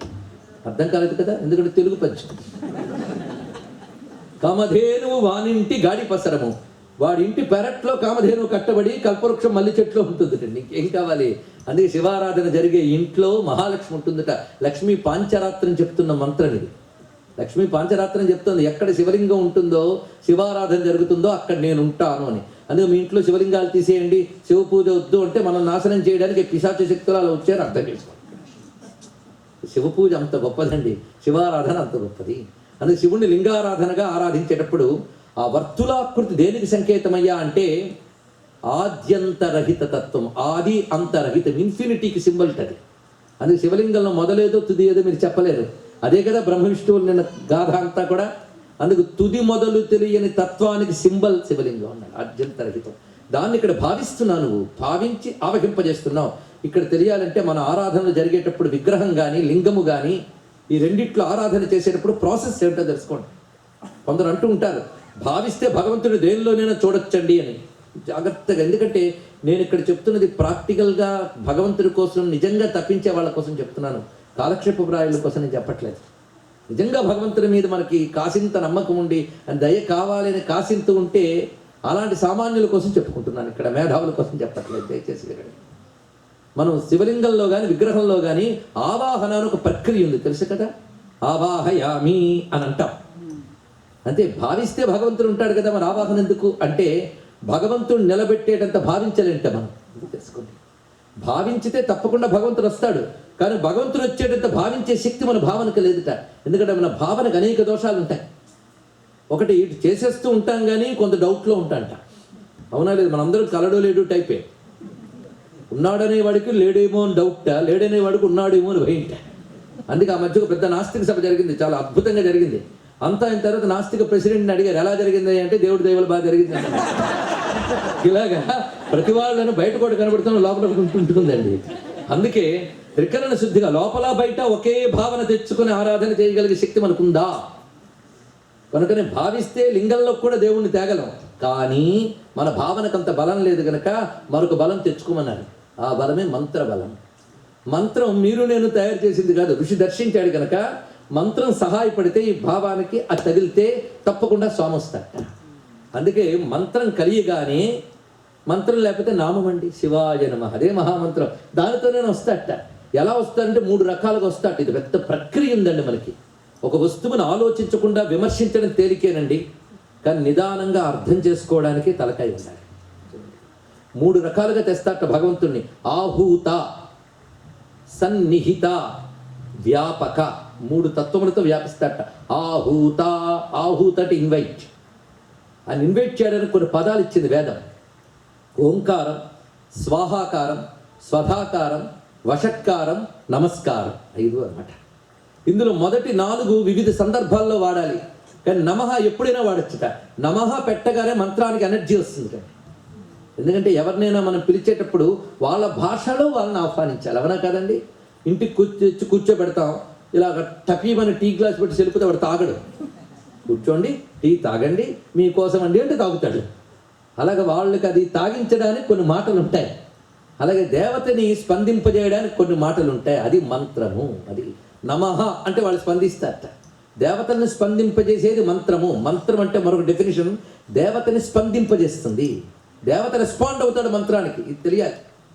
ఒక ఆయన అన్నాడు, పెళ్లి మంత్రాలన్నీ తెలుగులో ట్రాన్స్లేట్ చేస్తే చాలా బాగుంటుంది కదండి అన్నాడు. పెళ్లి పెటాకలవుతుందండి అని చెప్పాను. ఎందుకంటే మంత్రం మనకు అర్థం కావడానికి కాదు. మా గురువుగారు శివానందమూర్తి గారి దగ్గరకు ఒక ఆయన వెళ్ళి అడిగాడు, రుద్రం అభిషేకం చేస్తాం కానీ ఏం అర్థం కాదండి. నీకు అర్థం అక్కర్లేదు, శివుడికి అర్థమవుతుంది. సరే అన్న. నిజమండి, మంత్రం దేవతని స్పందింపజేయాలి. అది మనకు అర్థం అక్కర్లేదని కాదు, అర్థమైతే భావన పెరుగుతుంది. అంతేగాని మంత్రం దేవతని స్పందింపజేస్తుంది, అప్పుడు దేవత అనుగ్రహిస్తుంది. అది తెలుసుకోవాల్సింది. దేవతను స్పందించేసే సౌండ్ ఏదయ్యా అంటే ఋషికి తెలుసు, అదే వేదం. అందుకు భగవన్నామములతో మంత్రములతో పిలవగానే ఆహూత వస్తాడట. అక్కడికి వచ్చిన వాడు సన్నిహిత, సన్నిహితం దాని యందు ఉంటాడట. ఆ ఉన్నప్పుడు వ్యాపక, మీరు ఏ బింబమునందు పెట్టారో దాని ప్రతి అణువులో వ్యాపించిపోతాడట ఎనర్జీ. ఇది ఎలాగంటే ఒక రాగి తీగ పెట్టారు, దానికి కరెంట్ అంటించారు. అంటించగానే అది అందులో ఆహూత, సన్నిహిత, వ్యాపక అయిపోయింది. విద్యుత్ శక్తి రాగి తీగలోకి ఎలా స్పందింపజేసి వ్యాపిస్తుందో ఈశ్వర శక్తి మంత్రము ద్వారా లింగములో, విగ్రహంలో అలా వస్తుంది. ఇది తెలుసుకోండి. దీన్ని బట్టి మొత్తం హిందూ ధర్మానికి పనికొచ్చేవన్నీ వచ్చాయి కదా. అది ఆవాహన ఒక ప్రక్రియ. ఈ ఆవాహనతో ఆరాధింపజేస్తారు. అయితే మట్టి లింగానికి మాత్రం ఉద్వాసన చెప్పాలి. దాని యందు ఆవాహింపజేసి తిరిగి అంతసేపు మనం పూజించిన శివార్చన వల్ల శక్తి ఒకటెక్కడ చేరుతుంది. ఆ శక్తిని మనం మంత్రంతో మన లోపలికి తీసుకుని, ఎప్పుడైతే దాన్ని తీసుకున్నామో దాన్ని తీసుకువెళ్ళి పెట్టేస్తాం. ఇప్పుడు ఎలాగంటే మీకు ఇక్కడ వస్తూనే యూజ్ అండ్ త్రో గ్లాస్ ఇస్తారు, అందరూ టీ తాగుతారు. టీ తాగినంత వరకు చాలా జాగ్రత్తగా చూసుకుంటారు గ్లాసును. తర్వాత దీన్ని అలా పారేయకూడదు. అది అందుకే హిందువులు విగ్రహారాధకుల కారు అని దీన్ని బట్టి తెలుసుకోండి. గణపతిని మట్టి పూజ చేస్తాం, మళ్ళీ తీసుకెళ్ళి ఇంట్లో కలిపేస్తాం. మట్టి గణపతి అనుకుంటే ఇంట్లోనే పెట్టేవాళ్ళు. ఎప్పుడైతే లోపలికి లాగేసామో అది మామూలుది అవుతుంది. కానీ ఇంతసేపు అందులో దైవం ఉన్నాడు కనుక దానికి పవిత్రత వచ్చింది కనుక జాగ్రత్తగా నీటిలో కలపాలి. ఇది తెలిసింది కదా. పార్థివంతో ఏది చేసినా నీటిలో కలపాలి, ఇది తెలుసుకుంటే సరిపోతుంది. అందుకే పార్థివ లింగార్చన అన్నిటికంటే ఇష్టంట ఆయనకి. ఎందుకంటే మన బతుకే మట్టి బతుకు అంటే అర్థం, వీఆర్ రిలేటెడ్ విత్ మట్టి. ఇది దేనితో ఉంది మన బతుకంతా? మట్టి తత్వంతో ఉన్న మనకి మట్టి శరీరం, పార్థివ శరీరంలో ఉన్న శివుణ్ణి తెలుసుకోవాలంటే పార్థివ లింగమే ప్రధానమయ్యా అని చెప్పాడు. అందుకే మన దేహాదులకు వస్తున్న ఆది వ్యాధులు నశించాలి అంటే పార్థివ లింగార్చన చేయాలి. పార్థివ లింగార్చన అందరూ చేయవచ్చండి. దీని శాస్త్ర ప్రమాణాలు ఉన్నాయి. చెప్తున్న ప్రతిదీ శాస్త్ర ప్రమాణం. ప్రమాణం లేని వాక్యం వేదిక మీద చెప్పకూడదు అనే సంకల్పం చెప్పుకుని అలాంటి బుద్ధిని శక్తిని ఇవ్వమ్మా అని కూర్చుంటున్నాం ఇక్కడ. పార్థివ లింగార్చన సర్వులు చేయవచ్చు. అయితే సమంత్రకమా అమంత్రకమా అనే దానికి వాటి విధానాలు ఉన్నాయి. మనకు మంత్రం చేత కాకపోతే తెలిసిన వాళ్ళ చేత చేయించుకోవచ్చు, ఫలితం మాత్రం తప్పకుండా లభిస్తుంది. మొత్తానికి నిరంతర శివలింగార్చన ఎక్కడ జరుగుతుందో అక్కడ చేసిన వాడికి చేయించిన వాడికి కూడా శివమే లభిస్తుంది అయ్యా అన్నాడు ఇక్కడ. దీనికి సంబంధించి బ్రహ్మోత్తర ఖండంలో ఒక అద్భుతమైన కథ చెప్తున్నాడండి. ఆ కథలో విశేషం చెప్తున్నాడు ఇక్కడ. ఏమిటంటే ఒకప్పుడు యమలోకం ఖాళీగా ఉందిట. వాడికి ఇలాంటి పెర్సానిఫై చేసి కథ చెప్తే బాగా ఎక్కుతుందని వ్యాసుడికి తెలుసు, అందుకే కథల్లో పెట్టాడు. లేకపోతే ఇలాగే నేను తత్వం చెప్తూ ఉంటే నిన్న బాగానే ఉంది కానీ వాళ్ళు కొంచెం విసుగొచ్చిందని అనేవాళ్ళు ఉంటారు. బ్రహ్మోత్తర ఖండంలో అద్భుతంగా చెప్తున్నాడు చూడండి. ఒకసారి యమలోకం ఖాళీ అయిపోయిందిట. యముడికి చాలా బాధగా ఉంది. ఎందుకంటే పని లేకపోతే పడుకుందాం అనుకునేటువంటి ఎంప్లాయీ కాడు ఆయన. మొత్తం ఖాళీ అయిపోయింది. యముడికి చాలా బాధ కలిగింది. ఎందుకు సరిగ్గా నా కింద వర్కర్స్ సరిగ్గా పనిచేయట్లేదా అని ఏజెంట్స్ని పిలిచేట. ఏమిటి ఎవరు రావట్లేదు, మీరు సరిగ్గా పనిచేయట్లేదా అని. ఆ ఏజెంట్స్ ఎవరయ్యా అంటే చూడండి, పాపరూప దేవతలు, రోగరూప దేవతలు. అంటే ప్రధానికి అధిష్టాన దేవత ఉంటాడని చెప్పాక రోగాలకు కూడా ఉన్నట్టండి ఒక్కొక్క అధిదేవత. మనం దానికి తగ్గ పాపం చేసేము అంటే ఆ పాపం ఇదిగో నేను వీడు పిలిచాడు లోపలికి వచ్చాడు నువ్వు రా అని పిలుస్తుంది రోగాన్ని. అప్పుడు రోగం లోపలికి వస్తుంటా. ఎందుకంటే ప్రతిదీ ఊరకనే రాదు, దానికి డిపార్ట్మెంట్ ఉంది. ఇంట్లో ఫ్యాన్ రావడానికి నీళ్లు రావడానికే కనెక్షన్స్ ఉన్నాయి కదా, అలాగే శరీరానికి కూడా ఇవి రావడానికి కనెక్షన్స్ ఉంటూ ఉంటాయట. అలా మనం చేసే పాపం బట్టి పాపరూప దేవతలు, రోగరూప దేవతలు వస్తూ ఉంటారట. ఈ పాపరూప రోగరూప దేవతల పని ఏంటంటే తొందరగా పూర్తి చేయడం, యముడి దగ్గర తీసుకెళ్ళటం వీళ్ళ పనిట. కానీ ఇప్పుడు యమలోకం ఖాళీ అయింది. ఎప్పుడో పాపరూప రోగరూప దేవతలు సరిగ్గా పనిచేయడం లేదు అని పిలిచి మీటింగ్ పెట్టేట యముడు. పెట్టి ఏమిటి మీరిద్దరు ఎవరు పనిచేయట్లేదే అన్నాడు. అరే ఎందుకు ఆ అనుమానం వచ్చింది అంటే నా యమలోకం ఖాళీగా ఉంది, మీరు పనిచేస్తుంటే ఈ ఫాల్ ఫుల్ డంపింగ్తో ఉండేది, ఇదంతా నాకు చేతి నిండా పని ఉండేది, మీరు సరిగ్గా పనిచేయట్లేదు అంటే నువ్వు అలా నింద వెయ్యకయ్యా, మేము ఎంతో ప్రయత్నం చేస్తున్నాం కానీ భూలోకంలో మాకు ఎంట్రీ దొరకట్లేదు. ప్రతి వాళ్ళకు దూరుదాం అనుకుంటున్నాం, వాడి కర్మ బట్టి వాడికి ఆ రోగం, వాడికి ఆ పాపం ఉంది, దూరుదాం అనుకుంటున్నాం కానీ మాకు ప్రవేశం దొరకట్లేదు అన్నాడు. సరే అయితే ఎందువల్ల నాకేం తెలియదు, నాకు ఈ బాధ్యత అప్పించినవాడు బ్రహ్మదేవుడు, ఆయన దగ్గరికి వెళ్ళి ఉన్న సమస్య చెప్పేస్తానని వెళ్ళేట బ్రహ్మగారి దగ్గరికి. బ్రహ్మదేవుడితో చెప్పాడు, లోకంలో రెండూ ఉండాలయ్యా, లేకపోతే బోరు కొడుతుంది, అందరూ పుణ్యాత్ములు అయితే బోరుగా ఉంటుందిట. అందుకు రెండూ ఉంటూ ఉండాలి, ఘర్షణ ఉంటూ ఉండాలి. అందరూ పుణ్యాత్మని కూర్చున్నారు లోకంలో, ఏదో సరిగ్గా వ్యవస్థ సరిగ్గా లేదు, నువ్వు సవరించుకొని బ్రహ్మగారికి చెప్పేట. బ్రహ్మగారు ఏం జరిగిందా అని చూసేటండి. చూస్తే ప్రతి ఇంట ప్రతి ఊరిలో శివారాధన జరుగుతుంది. అది ఎక్కడ శివారాధన జరుగుతుందో అక్కడికి పాపరూప రోగరూప దేవతలకు ప్రవేశం దొరకట్లేదుట. ఒక చోటది కాదు, భూమి అంతటా చేస్తున్నట్ట. ఆశ్చర్యకరంగా అనిపించింది బ్రహ్మగారికి. ఇదేమిటో చాలా చిత్రంగా ఉంది. ఎందుకంటే ఆ శివమంత్రాల్లో మంత్రం ఉంది, విశ్వం పుష్టం గ్రామే అస్మిన్ అనాతురం. ఆ మంత్రం చూడండి ఇక్కడ. ఈ గ్రామమునందున్న విశ్వము, విశ్వము అంటే సమస్తము, ఈ గ్రామంలో ఉన్న సమస్తము అంటే స్థావర జంగమాత్మకమైన ప్రపంచమంతా కూడా పుష్టం, పుష్టిగా ఉండుగాక, అనాతురం, పీడలు లేకుండా ఉండుగాక. ఇది మంత్రం అండి. ఇలా ప్రతిరోజు మన ఊళ్ళో శివాలయంలో అభిషేకం జరుగుతూ ఉంటే ఆ గ్రామంలో, గ్రామం అంటే సమూహం, ఆ సమూహం ఉన్న చోట స్థావర జంగమాత్మకమైన ప్రపంచానికి కూడా పీడలు ఉండవు, పుష్టి బాగా ఉంటుంది, సమృద్ధి బాగా ఉంటుంది అన్నాడు. ఇక్కడ పుష్టులు పరమేశ్వరుడు ఇస్తేనే వస్తాయట, అందుకే ఆయన పేరు పుష్టివర్ధన. పుష్టానాం పతయే నమః. పుష్టులన్నీ ఇస్తాట. పుష్టులు అంటే ఏంటో చూడండి. పుష్టులు అంటే ఏంటో మనం చెప్పడం కాదు, వేదం చెప్తుంది. ధన పుష్టి, ఇవన్నీ రుచికరమైన మాటలు. ధాన్య పుష్టి, అదేవిధంగా అష్టసిద్ధి పుష్టి, ఐశ్వర్య పుష్టి, గృహారామ క్షేత్ర పుష్టి, ఇలా జ్ఞాన పుష్టి, వాక్ పుష్టి అని బోల్డ్ పుష్టులు చెప్పిందండి. ఈ పుష్టులన్నిటికీ ప్రభు ఆయనట. అన్ని పుష్టిగా ఆయన దగ్గర ఉన్నాయి. ఐశ్వర్యాలన్నీ ఎవడివో వాడిని ఈశ్వరుడు అంటారు. శివుడేగా ఈశ్వరుడు, మహేశ్వరుడు, పరమేశ్వరుడు, ఆయన మించి మరొకడు లేడు. అందుకే సర్వపుష్టులకు పతి కనుక పుష్టివర్ధనం అంటున్నాం, పుష్టానాం పతే నమః అంటున్నాం. అందుకే నిరంతర శివారాధన జరిగితే అన్ని పుష్టులు వస్తున్నాయి, పీడలు పోతున్నాయి అన్నాడు ఇక్కడ. ఇది చూశాడు మొత్తం. ఇలాగైతే యమలోకం నిండదే, వీళ్ళ పాపాలు అనుభవించవలసిన వాళ్ళు అయినప్పటికీ శివారాధన వాళ్ళని తొలగించుకుంటున్నారని చూసి ఇద్దరిని సృష్టించేటండి. చూడండి, ఇద్దరిని, వాళ్ళ పేర్లు ఎంత బాగున్నాయో చూడండి. దుర్మేధ, అశ్రద్ధ, ఇద్దరిని సృష్టించేట. దుర్మేధ, అశ్రద్ధ, వీళ్ళిద్దరిని సృష్టించి మీరు వెళ్ళండి అన్నాడు. మాకు ఎంట్రీ ఎలాగన్నాడు, ఎక్కడో సందు దొరుకుతుంది వెళ్ళిపోండి అన్నాడు. వీళ్ళు చాలా జాగ్రత్త పడ్డట. వీళ్ళేటండి వెళ్ళడం ఏంటి, కొన్ని వైరస్లు వస్తే బెల స్ప్రెడ్ అయిపోతాయి. ఈ వైరస్ కూడా అలాంటిదే, ఒక్కడికి వస్తే 100 మందికి వెళ్ళిపోతుంది, స్ప్రెడ్ అయిపోతాయి. దుర్మేధ, అశ్రద్ధ, వీళ్ళిద్దరు బయలుదేరట, మొత్తం స్ప్రెడ్ అయిపోయాట. దానితో అందరూ శివారాధన మానేశారు. ఇంకా పాపరూప రోగరూప దేవులు గేట్స్ ఎత్తినట్టు అయింది. పరుగో పరుగు అందరిలో వ్యాపించారు. ఇంకా నరకలోకం డంపింగ్. ఇది జరిగిందట మొత్తం విషయం. ఈ కథ జరిగిందా లేదు కాదు, సింబాలిక్గా చెప్తున్నాడు ఇందులో. శివారాధన చేస్తున్నంత కాలం బాగుంటావు నాయన, ఈ రెండు నీలో ఎంట్రీ అయితే ఎంత ప్రమాదం వచ్చినాడు. దుర్మేధ, అశ్రద్ధ. సంస్కృతంలో చెప్పాను కానీ బిరుదులు అనుకున్నారేమో మీరు. బిరుదులు కాదు ఇవి. దుర్మేధ అంటే చెడ్డ బుద్ధి అని అర్థం. అంటే చెడ్డ బుద్ధి భయంకరం, ఎవరు చెప్పినా వినదు, తనకే అన్ని తెలుసు అనుకుంటుంది, దుర్మేధట. రెండవది అశ్రద్ధ. అశ్రద్ధ అంటే శాస్త్రవాక్యాలపై నమ్మకం లేకపోవడం. ఇది ఇక్కడ అలా చెప్తారు కానీ నిజంగా జరుగుతాయా అండి అంటే అలా చెప్తారు కానీ అంటే వాళ్ళు ఎందుకు చెప్పాలి? వాళ్ళు తపస్సులు అతీంద్రియ దృష్టితో చెప్పారు, మనకు అది తెలియదు, నమ్మి తినడమే. అంతేగాని అమ్మ భోజనం పెట్టిన తర్వాత ఒకడు పక్కన చిన్న కిట్ తెచ్చుకున్నట్టు, ఎందుకంటే పెట్టిన దాంట్లో ఎన్ని విటమిన్స్ ఉన్నాయి టెస్టులు చేయడానికి. అమ్మ మీద డౌటా? అందుకే సిద్ధాన్నము ముందు పాక సిద్ధాంతపు చర్చలేలా అన్నాడు ఇక్కడ. వడ్డించిన అన్నం దగ్గర పెట్టుకుని ఏ విటమిన్స్ ఎన్ని ఉన్నాయో అమ్మ సరిగ్గా వడ్డించలేదు అంటామా అండి? అమ్మ పెట్టింది తింటే చాలు.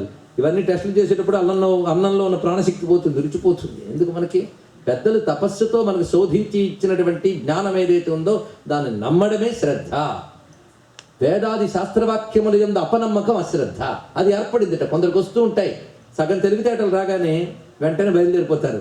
ఇది ఎందుకు ఎలా చెప్పాడు, అది ఎందుకు చెప్పుకుంటాడండి, వీడు వ్యాఖ్యానిస్తుంటాడు ఋషులు వ్యాఖ్యానికి. పసుపు రాసుకోమని ఎందుకు చెప్పారంటే యాంటీబయోటిక్, అప్పుడు యాంటీబయోటిక్ క్రీమే వాడతానంటుంది ఆవిడ. ఎప్పుడు ఏం చెప్తాం? అందుకు ఊరికిన మనం ప్రధాని సమర్థించడానికి మన బుద్ధులతో శాస్త్రవాక్యాలని లాగద్దు. ఎందుకంటే భౌతిక శాస్త్రం భౌతిక శాస్త్రం, ఇది సూక్ష్మ విజ్ఞాన శాస్త్రం, దానికి వేరే శాస్త్రం ఉంది. అది తపశక్తితో దర్శనం చెప్పారు.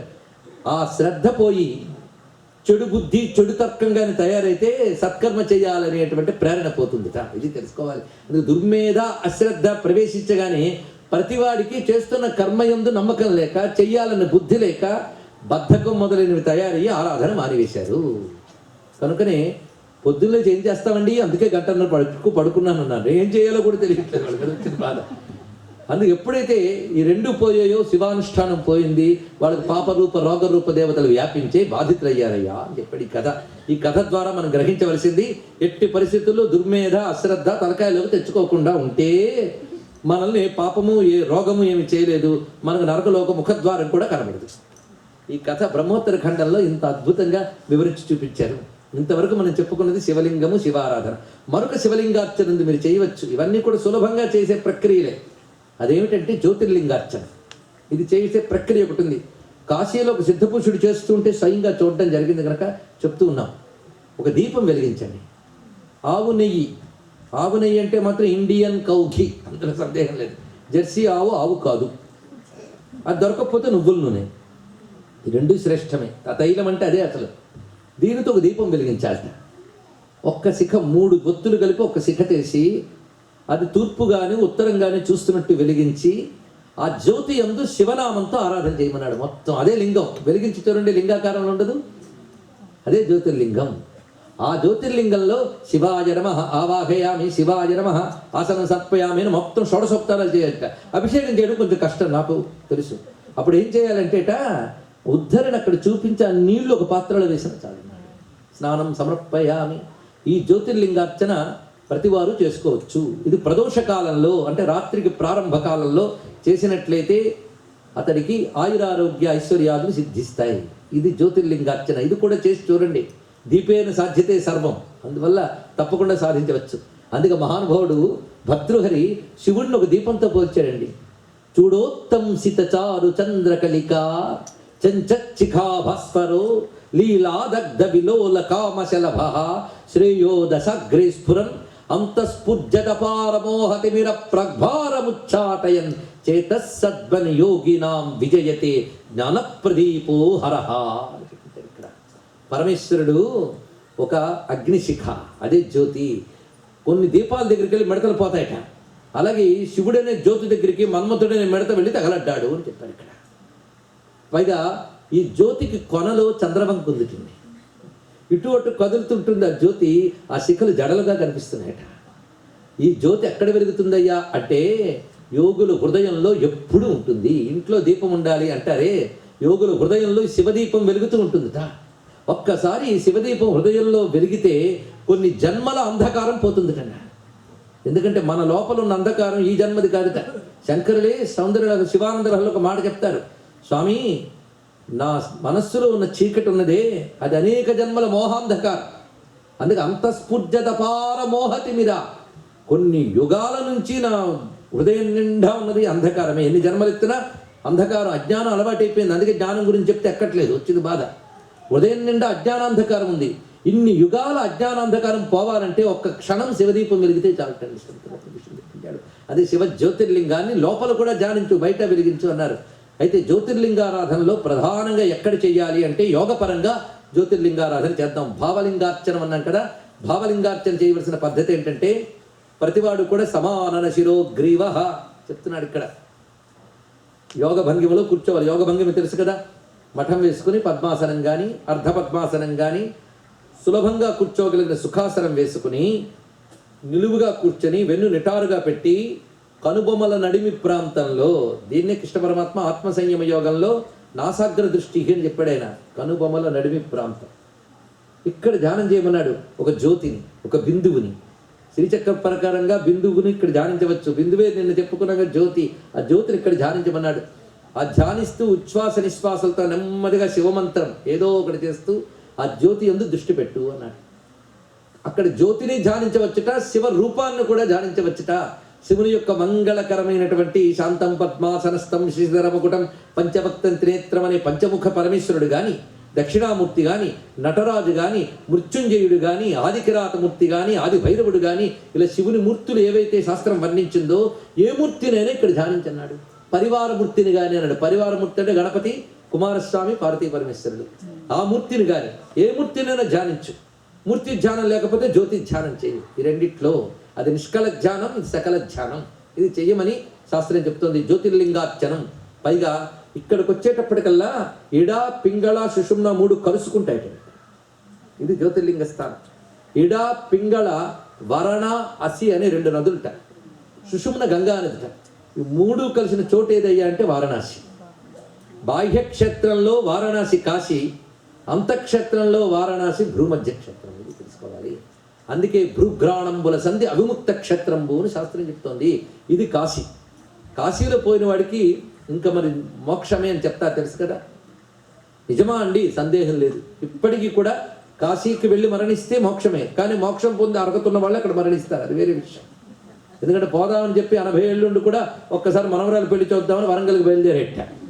కాశీ దాటగానే ట్రైన్లోనే పోయాడు. ఎంత లెక్క పెట్టుకున్నాడో కాలభైరవుడు చూడండి. ఇక్కడ మన చేతిలో ఉండవు అవన్నీ కూడా భాగ్యం. అంటే కాశీలో అంత వాసం చేసినందుకు తర్వాత జన్మలో ఉత్తమ యోగ జన్మ వస్తుంట. కనుక వ్యర్థం కాదు కాశీ గురించి అనుకుంటే. కాశీ పేరు ఎక్కడనుకున్నా ధన్యులమే. ఇన్ని యోజనాల విదేశంలో కూడా కాశీ స్మరణ ధన్యం చేస్తుంది. మన ధన్యులమైపోయాం. కాశీ క్షేత్రాలు మొత్తంగా 4 ఉన్నాయండి చూడండి. ఈ 4 ఎక్కడున్నా మోక్షమే. ఇది కాశ్యాంత మరణాన్ముక్తికి వేద రహస్యం ఇక్కడ చెప్పుకుంటున్నాం, శాస్త్ర రహస్యం. శ్రద్ధగా వింటే చాలు. కాశీలో మరణిస్తే మోక్షం అనే దానికి 4 చెప్పారు. కొందరు మహాత్ములు మరి కాశీలో పోలేదే, వాళ్ళకి మోక్షం రాదా? కాశీలో పోకపోతే మోక్షం రాదు ఎవడైనా సరే. మరి రమణ మహర్షి వారు కాశీలో వెళ్ళలేదే. ఇప్పుడు కాశీ అంటే ఏంటో తెలుసుకోవాలి. కాశీ అంటే వెలుగు అర్థము. మళ్ళీ జ్యోతిర్లింగం వచ్చింది. కాశము అంటే ప్రకాశము, వికాశము, కాశ్రు దీప్తౌ అనే ధాతువు ప్రకారంగా కాశీ అంటే జ్యోతిక్షేత్రం. ఇప్పటికీ సందేహం లేదండి. ఒక ఆయన పంచాక్షరి మంత్రం కొన్ని లక్షలు చేద్దామని కాశీక్షేత్రానికి వెళ్ళాడు. పెద్ద ఆయన, పరమాచార్యుల వారికి ప్రియ శిష్యుడు ఆయన. ఆయన వెళ్ళి 5 లక్షలు జపం చేసేట కాశీలో, రోజు కొంత నియమం ప్రకారంగా. కళ్ళు మూసుకుని గంగా తీరంలో జపం చేస్తున్నాడు. చివరికి 5 లక్షలు చేసి కళ్ళు తెరిస్తే కాశీలో ఊరు కనబడలేదు, జ్యోతి పుణ్యం కనబడింది. చిన్న విషయం కాదు అది. మనకు మట్టిలా కనబడుతుంది కానీ కాశీ చుట్టూ ఆవరించి ఒక కాంతి క్షేత్రం పంచక్రోశ విస్తీర్ణంతో ఉంటుందట. అందుకే మనకు ఆంధ్రదేశంలో గుంటూరు దగ్గర చందోలు అని ఊరుంది, బాపట్ల అటువైపు. ఆ చందోలులో తాడేపల్లి రాఘవనారాయణ శాస్త్రి గారు పెద్ద సిద్ధపురుషుడు ఉండేవాడు. ఆ మహాత్ముడు సామాన్యుడు కాడండి. ఇటు పరమాచార్యులు అంతటి వారు, ఆయన అంతటి వారు అంటారు. గృహస్థాశ్రమంలో ఆయన అంతటి వాడు. అమ్మవారు దర్శనం పొందినవాడు. ఆయన ప్రక్కన అమ్మవారి అందరికీ దర్శనం ఇచ్చింది, సామాన్యం కాదు. శ్రీ విద్యలో సిద్ధపురుషుడు. ఆయన ఒకసారి కాశీకి వెళ్ళేట. వెళ్ళి ఇంకా సరిగ్గా ట్రైన్ దిగబోతూ ఉంటే కాశీ అంతా కాంతిలింగంగా కనబడింది. ఆయన భయపడ్డాడు. భయపడి మరి కాశీలో అడుగు పెట్టలేదు. శివుడి మీద అడుగు పెడతానా అని అక్కడ దండం పెడుతున్నట్ట. అప్పుడు ఆ కాశీ మధ్యంలో అమ్మవారి ప్రత్యక్షమే రానన్నా అని పిలిచింది. అప్పుడు చెప్పులు వెంటనే ట్రైన్లో ఉడిచిపెట్టి కిందకి దిగేట. కనీసం అందుకే కాశీలో చెప్పులతో నడవరాదని చెప్తారు. అంత అద్భుతమైనది కాశీ. దాని చుట్టూ ఉన్నది దివ్యమైన తేజోమండలం. దీనికి ఉదాహరణ ఇంకా చాలా చెప్పచ్చు, ప్రస్తుతానికి చాలు. అది కాశీలో జ్యోతిర్లింగం కాదు, కాశీయే జ్యోతిర్లింగం. అలాంటి కాశీలో మరణిస్తే మన సూక్ష్మదేహంకి ఆ సంస్కారం లభించి ముక్తి పొందుతాం, ఇందులో సందేహం లేదు. అయితే కాశీకి వెళ్లకుండా ముక్తి పొందితే మరి ఈ మాట ఏమవుతుందంటే అది కూడా కాశీలో మరణించడం వెంట. ఇది ఎలాంటిదంటే ఇప్పుడు ఒక కాశీ అయింది కదా, 2వ కాశీ ఇది. యోగి ఇక్కడ పరమేశ్వరుని ధ్యానిస్తూ శరీరాన్ని విడిచిపెడితే వాడు ముక్తి పొందుతాడు. ఇది దీని యొక్క అర్థం. ఇది కాశ్యాంత మరణాన్ముక్తి. 3వది మరొక కాశీ ఉంది. అంటే వెలుగు అన్నాక, వెలుగు అంటే బ్రహ్మజ్ఞానం. ఎవడైతే బ్రహ్మజ్ఞాని అవుతాడో వాడు దేహాన్ని త్యజించినా వాడు కాశీలో మరణించిన వాని వలె ముక్తిని పొందుతున్నాడు. ఇది అర్థం. ఇంకొక కాశీ ఉందండి, చెప్పనా? భూమి యందు కాశీ, శరీరంలో కాశీ, రెండు చెప్పుకున్నాం. మరొక కాశీ ఉంది, వేదంలో కాశీ. వేదంలో కాశీ ఏదయ్యా అంటే 11 అనువాకాల రుద్ర మహామంత్రమే వేదంలో కాశీ అన్నాడు ఇక్కడ. అందులో కాశీక్షేత్రం అంతా అక్కడ ఉంది. 50 రుద్రకళల మహాజ్యోతి అక్కడ ప్రకాశిస్తుంది. ఇది కాశీతత్వం, శివలింగతత్వం, జ్యోతిర్లింగతత్వం ఇంతవరకు చెప్పుకున్నాం. అందుకే అధ్యాత్మలింగం మొదలుకొని ధాతులింగాలు మొదలుకొని పార్థివలింగం వరకు సర్వలింగములు చెప్పబడుతున్నాయి మనకి. ఆలయంలో పూజించేటువంటి వాటికి స్థిరలింగములని పేరు, మన ఇళ్లలో పూజించుకునేవి చరలింగములు అని పేరు. స్థిరలింగం 3 విధాలుగా ఉంటుందట. ఒకటి స్వయంభూ, 2 సిద్ధలింగం, 3 ప్రతిష్ఠిత లింగం. ఇది చెప్పుకోవాలి. స్వయంభూలింగం అంటే పరమేశ్వరుడు ఏ మహాత్ముని తపస్సుకో భక్తికో సంతోషించి తనంత తాను లింగ రూపంగా ఆవిర్భవిస్తే అది స్వయంభూ. సిద్ధలింగం అంటే అగస్త్య వశిష్ఠాది మహర్షులు, ఇంద్రాది దేవతలు వారు తపస్సుతో ప్రతిష్ఠ చేసినవి సిద్ధలింగములు. ఇక మానవులు సంప్రదాయమైన ఆగమశాస్త్ర నియమాలతో ప్రతిష్ఠ చేస్తే అది ప్రతిష్ఠిత లింగములు. 3 లింగములు శ్రేష్టములే అని చెప్తున్నారు. ఇది శివలింగ తత్వాన్ని కొంతమేరకు మనం చెప్పుకున్నాం. అటువంటి శివలింగానికి నమస్కారం. ఇంతవరకు లింగము అనగానే ఏ రూపము లేని తత్వాన్ని చెప్పుకున్నాం. ఇప్పుడు ఆ శివలింగంలో ఒక్కొక్క రూపాన్ని చూద్దాం. ఎన్ని చూస్తాం? ఇవాళ రేపు ఎన్ని చూడగలుగుతాన్ని? ఎల్లుండి అలాగే అవకాశం లేదు కనుక ఉన్న ఒక్కొక్క రూపాన్ని చూద్దాం. ఇక్కడ నేను వర్ణిస్తున్నాను, మీరు వింటున్నారని కాకుండా మనందరం జ్యోతిర్లింగంలో శివరూపాలను దర్శిస్తూనే ఉంటాం. ఒక్కొక్క రూపానికి ఒక్కొక్క ప్రయోజనం ఉంది. ఇది తెలుసుకోవాల్సింది. ఒక్కొక్క రూపధ్యానానికి ఒక్కొక్క ప్రయోజనం ఉన్నది.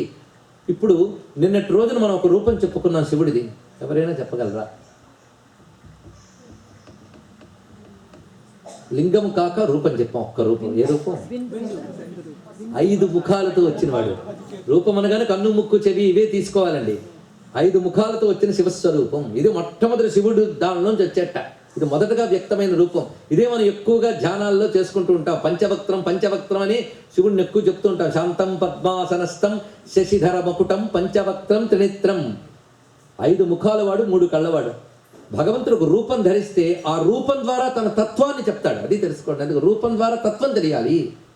భక్తితో రూపాన్ని ధ్యానిస్తేనే తత్వం తెలుస్తుందండి. కోరికతో ధ్యానించేవాడికి రూపం మీద దృష్టి పోదు, కోరిక మీద దృష్టి ఉంటుంది. భక్తుడికి ఇవన్నీ కూడా. ఇప్పుడు స్వామి యొక్క ఒక్కొక్క రూపం అన్నాం కనుక ఒక్కొక్క ఫలితం పొందుతాం. స్వామికి ఎన్ని ముఖాలు? 5, 10 చేతులుట. ఇప్పుడు చూద్దాం 5 ముఖాలు ఎలా ఉంటాయా అంటే వరుస పెట్టి ఉండవండి, గుండ్రంగా ఉంటాయి. ఇక్కడ తెలుసుకోవాల్సింది ఏమిటంటే రాక్షసుల ముఖాలు ఒకే లెవెల్లో ఉంటాయట. పంక్తి కంఠులు వాళ్ళు అంటే ఒక వరుసలో ఉంటాయి. దేవతల ముఖాలు సర్క్యులర్గా ఉంటాయట. దీని అర్థం ఏంటంటే రాక్షసులకు ఎన్ని తలకాయలన్నా ఒకే యాంగిల్లో ఆలోచిస్తారు అర్థం. వీళ్ళు మల్టీ ఫేసెటెడ్. అది చెప్పడం. అన్ని వైపులా చూస్తారు. ఇప్పుడు జ్యోతిని వెలిగించాం, అది ఎటు చూస్తుంది? 5 ముఖాలు దానికి ఉన్నాయి. ఆ జ్యోతి స్వరూపమే ఈ రూపంలో వచ్చింది కనుక 5 ముఖాలు పట్ట. 5 ముఖాలు ప్రాచ్యాం తత్పురుషం విద్యా అఘోరం దక్షిణాముఖం. తూర్పు వైపు ప్రాచ్యాం తత్పురుష ముఖం. అదేవిధంగా దక్షిణం వైపు అఘోర ముఖం. వెనక ఉదీచి వైపు వామదేవ ముఖం, ప్రతీచి వైపు సజ్జోజాత ముఖం, పడమర వైపు, పైన ఈశాన ముఖం. ఈశాన ముఖం కాదు, కేవలం ప్రకాశం. తెలుసుకోండి. 4 వైపుల ముఖాలు ఉంటాయి. కొన్ని చోట్ల లింగాలు కనబడితే బ్రహ్మలింగం ఉంటుంది. బ్రహ్మలింగం కాదు. 4 ముఖాలు, పైన ఏ ముఖము లేని కేవలం నిర్గుణ తత్వానికి సంకేతమైన ఈశాన స్వరూపం. దీనికి సంబంధించి 5 మంత్రాలు ఉన్నాయి. 5 మంత్రాలు ఉపన్యాసం చెప్తే 5 రోజులు పడుతుందండి. సజ్జోజాతం ప్రపజ్జామి సజ్జోజాతాయ వై నమో నమః. సామాన్యం కాదు, అద్భుతమైన మంత్రరాశి. అందులో మొత్తం విశ్వ నిర్మాణ విజ్ఞానం ఉంది దాంట్లో. ఒక నమస్కారం చేసుకుంది ఇప్పుడు పట్టుకునే మహా కష్టం. ఈ 5 మళ్ళీ 55 రుద్రకళ్ళు ఉన్నాయి. ఒక్కొక్క దాంట్లోంచి ఒక్కొక్క అక్షరం వచ్చి నమశివాయ ఏర్పడింది. ఈ పంచబ్రహ్మ సారమే నమశివాయ. ఇది పరిశీలించవలసింది. అందుకే 5 ముఖాలతో 5 అక్షరములు తీసేట పరమాత్మ. ఎందుకంటే శబ్దలింగం ఓంకారం అన్నాం కదా, ఓంకారానికి 5 ముఖాలు ఉన్నాయండి. చూడండి, అకార, ఉకార, మకార, బిందు, నాద. ఈ 5 ముఖాలు 5 ఒకటేట. అందుకే మంత్రానికి రూపానికి ఉన్నటువంటి కోరిలేషన్, సమన్వయం చూడండి ఇక్కడ. ఈ 5 నుంచి నమశివాయ వచ్చిందిట. అందుకే ఓంకారం సూక్ష్మ ప్రణవం, పంచాక్షరి స్థూల ప్రణవం అన్నారు ఇక్కడ. బయటకు 5గా కనబడుతుంది, అది కలిసిపోయి ఒకటిగా ఉంది అంతే ఇక్కడ. అది ఓంకారం విచ్చుకుంటే పంచాక్షరి. ఇది తెలుసుకోవాల్సింది. ఓంకారం కేవలం మోక్షప్రధాన మంత్రం. పంచాక్షరి ఇహము పరము కూడా ఇస్తుంది. ఇది తెలుసుకోవాలి. అది గృహస్థులు కేవలం ఓంకారం చెయ్యరాదని శాస్త్రం చెప్తుంది. యతీశ్వరులకు మాత్రమే. ఇది మరి కృష్ణ పరమాత్మ గీతలో ఓంకారం వ్యాహరణ అన్నాడంటే యతీశ్వరుల విషయంలో చెప్పాడు. ఇది తెలుసుకోవాల్సింది. నివృత్తి మార్గగాములకి, ప్రవృత్తి మార్గగాములకి కాదది. అందుకు గృహస్థులు మాత్రం ప్రణవాన్ని చేసినా మంత్రసహితంగా ఇతర మంత్రం కలుపుకుని చేయవలసినదే అన్నారు ఇక్కడ. అందుకే ప్రణవం అక్కర్లేకుండానే పనిచేసే మంత్రం అంటే నమశివాయ. చాలా విశేషమండి. అందుకే నమశివాయ, శివాయ నమః ఈ రెండు ఎటు తిప్పిన 5 అక్షరాలే. కొన్ని తంత్రశాస్త్రాల్లో అయితే మవాశినమ, యవాశినమ, మశివాయన ఇలాంటి మంత్రాలు ఉన్నాయి. ఇదేమిటి ఇలా చెప్పాడు అనుకుంటాం మనం. ఒక్కొక్క దానికి ఒక్కొక్క రకంగా తిప్పమన్నాడు. ఇప్పుడు నేను తిప్పమని నేను చెప్పట్లేదండి, అది ఒక ప్రయోగం. అవి చేయడం వల్ల రకరకాల ఫలితాలు. అంటే ఇక్కడ చెప్పదలుచుకున్నది ఏంటంటే నమశివాయ అనే దాని లిటరరీ మీనింగ్ మాత్రమే కాదు, ఒక్కొక్క అక్షరానికి ఒక్కొక్క శక్తి ఉందండి. అది చెప్పడం ఇక్కడ. ఆ కాంబినేషన్స్లో రకరకాల శక్తులు పుట్టించవచ్చు. అక్షరాలను ఎలాంటి కంబైన్ చేస్తే ఎలాంటి శక్తులు వస్తాయనేది అద్భుతం. మందుల్ని రకరకాల కాంబినేషన్స్ చేస్తే వచ్చే ఎనర్జీ లాగా అక్షరాలని రకరకాలుగా కాంబినేట్ చేయాలండి. అయితే రకరకాల మందులు పుచ్చుకుంటే మనకు ఎంత ప్రమాదమో, మనకు మనమే మంత్రాలు కంబైన్ చేసుకుంటే అంత ప్రమాదం. మందులు కంబైన్ చేయాలంటే డాక్టర్ ఉండాలి, మంత్రాలు కంబైన్ చేయాలంటే గురువు, ఋషి ఉండాలి. ఇది తెలుసుకోవాల్సింది. మొత్తానికి పంచాక్షరిలో ప్రతి అక్షరానికి అంత శక్తి ఉన్నది. సజ్జోజాతాది పంచవక్తముల యొక్క తత్వమే. ఈ పంచవక్త తత్వాన్ని బాగా అవగాహన చేసుకునే ప్రయత్నం చేస్తాం. ఇది తెలిస్తేట. ఎందుకంటే పరమాత్మ ఈ ప్రపంచం మొత్తం మీద 5 పనులే చేస్తున్నాడు. నేను 5 పనుల గురించి ఎక్కువ చెప్పను, గత ఏడాది చెప్పేశాను, నాకు గుర్తు. సృష్టి, స్థితి, సంహార, తిరోధాన, అనుగ్రహ, పంచకృత్యాలు. ఈ పంచకృత్యాలు ప్రపంచంలో జరుగుతున్నాయి. ఇంకో ఆరోపణ లేదండి. సృష్టి, స్థితి, లయ, బంధము, మోక్షము, 5 చేస్తూ ఉంటాడు పరమాత్మ ఎప్పుడు కూడా. అంతే. ఈ 5 ప్రపంచంలో చేసేటప్పుడు 5 శక్తులతో 5 చేద్దాం అనుకున్నట్ట. అనుకోగానే అందులోంచి పంచభూతాలు ఉత్పన్నమయ్యే. చూడండి ఇక్కడ. సృష్టి భూమికి సంబంధించింది, స్థితి జలము, మీరే ఆలోచించండి, సంహారం అగ్ని, తిరోధానం వాయువు, అనుగ్రహం ఆకాశం. పంచకృత్యాలు, పంచభూతాలు. కనుక పరమేశ్వరుడు పంచకృత్యాలు అలా పెట్టి మొదట వచ్చింది పంచభూతములు. ఈ పంచభూతాలకి 5 గుణాలు ఉన్నాయి. ఏమిటవి?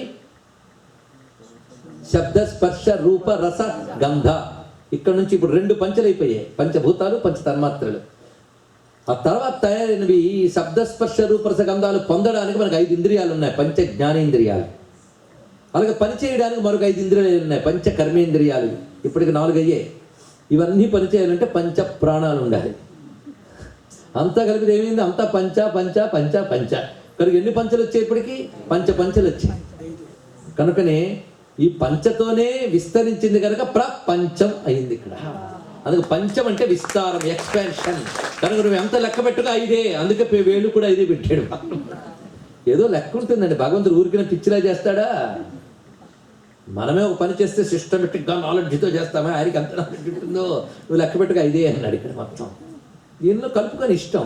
కనుక ప్రపంచం, ఈ ప్రపంచమంతా నా నుంచి ఉత్పన్నమవుతున్నాయని చెప్పడానికి పంచముఖాలతో ప్రకాశిస్తున్నాడు పరమేశ్వరుడు. ఇది తెలుసుకోవాల్సింది. అందుకే ప్రపంచమంతా మనకు అనుకూలమై ప్రపంచంలో ఉన్న పరమాత్మ దొరకాలంటే పంచ అక్షరాలే జపించుకోవయ్యా, అదే పంచాక్షరి అని చెప్పాడు. అందుకే భారతీయులు, అందున ఆంధ్రులు అంటే మళ్ళీ ఏమనుకోవద్దు, తెలుగు వాళ్ళు అక్షరాలు రాసేటప్పుడు మొట్టమొదట నామ శివాయ రాయండి అక్షరాలు దిద్దరు పూర్వం రోజుల్లో. అంతేగాని వాళ్ళు ఓ నామః శివాయ అని రాసేవారండి. ఇప్పుడు కొంచెం మనం తెలుగు ముదిపో ఓం నమ శివాయ రాసేస్తున్నాం, రాయకూడదు. మహామంత్రాన్ని చిన్న వయసులో పిల్లలకి చెప్పకూడదు, ఒక వయసు రావాలి. అందుకే చిన్న మార్పు చేశారు, ఓ నామః శివాయ. అందుకు చేశారు వాళ్ళు. మహామంత్రానికి కొన్ని అర్హతలు ఉంటాయి, యోగ్యతలు ఉంటాయి, ఒక మెచ్యూరిటీ రావాలి. చిన్నపిల్లలకి నిమ్మరసం డైరెక్ట్గా ఇవ్వట, డైల్యూట్ చేసిస్తారు. అది అలాంటిది. ఋషులకు తెలుసు ఇవన్నీ కూడా, మనకు అర్థం కావు. ఇప్పుడు మంత్ర మర్యాదలు పోయాయండి, ఏం చేస్తాం. ఓం నమ శివ పాటలు పాడేవాడు కూడా ఎక్కువ అయిపోయారు. ఓం నమ శివ మంత్రమే కానీ గానం కాదు. తెలుసుకోండి. ఇక్కడ శివాయ నమః పాడుకోండి, పర్వాలేదు. అదే చిన్న మార్పు, ఎంత ఉన్నది. సరే, మొత్తానికి పంచాక్షరికి అది మూలం. ఇది తెలుసుకోవాల్సింది. ఈ పంచాక్షరి ఆయన 5 ముఖాల నుంచి ప్రకాశిస్తుంది. ఒక్కొక్క ముఖం ఒక్కొక్క రంగుట. ఎందుకు? మొత్తానికి 5 చేతులన్నీ 10. ఏమిటో మీ దేవుళ్ళందరికీ ఇన్ని చేతులు ఎక్కడైనా ఉంటాయండి? ఇన్ని చేతులని ఎక్కడ ఉండవు, వాళ్ళకే ఉన్నాయి కనుక వాళ్ళు దేవుళ్ళు అన్నారు. అది తెలుసుకుంటే చాలు. 10 చేతులు అంటే ఏమిటో కదా, చెయ్యి ఎప్పుడు ఎక్స్పాన్షన్కి సంకేతం. 10 చేతులు అంటే 10 దిక్కులలో విస్తరించినటువంటి అనంత శక్తి సంపన్నుడు. ఇదే 10 చేతులు అండి. తెలిసింది కదా. 8 దిక్కులు పైన క్రింద విస్తరించాడు. ప్రపంచ నాయకుడై పరమాత్మ భాషిస్తున్నాడు. ఇది నమస్కరించుకోవాల్సింది. ఆయన భార్య పేరేమిటి? పార్వతీశం నమామి. పార్వతీదేవిట. ఎంత గొప్ప మాట్లాడండి. పార్వతి అంటే ఎవరు? పర్వతరాజపుత్రి. కానీ పర్వతరాజపుత్రిగా పుట్టకముందో అప్పుడు పార్వతీ ఏట. ఇది పెద్ద రహస్యం. ఎందుకంటే పర్వము అంటే కడుపు. కడుపు అంటే తెలుసు కదా, చెరకులో పార్ట్స్ ఉంటాయి, అంటే కడుపులు అంటారు. పార్ట్గా కనబడుతుంది కానీ అంతా ఒకటేట. నువ్వు ఇలాంటి దాన్ని పర్వం అనాలి, లేకపోతే భాగం అనాలి. భాగము పర్వము అంటే ఇది తేడా. విడివిడిగా కనబడుతోంది కానీ అంతా ఒకటే.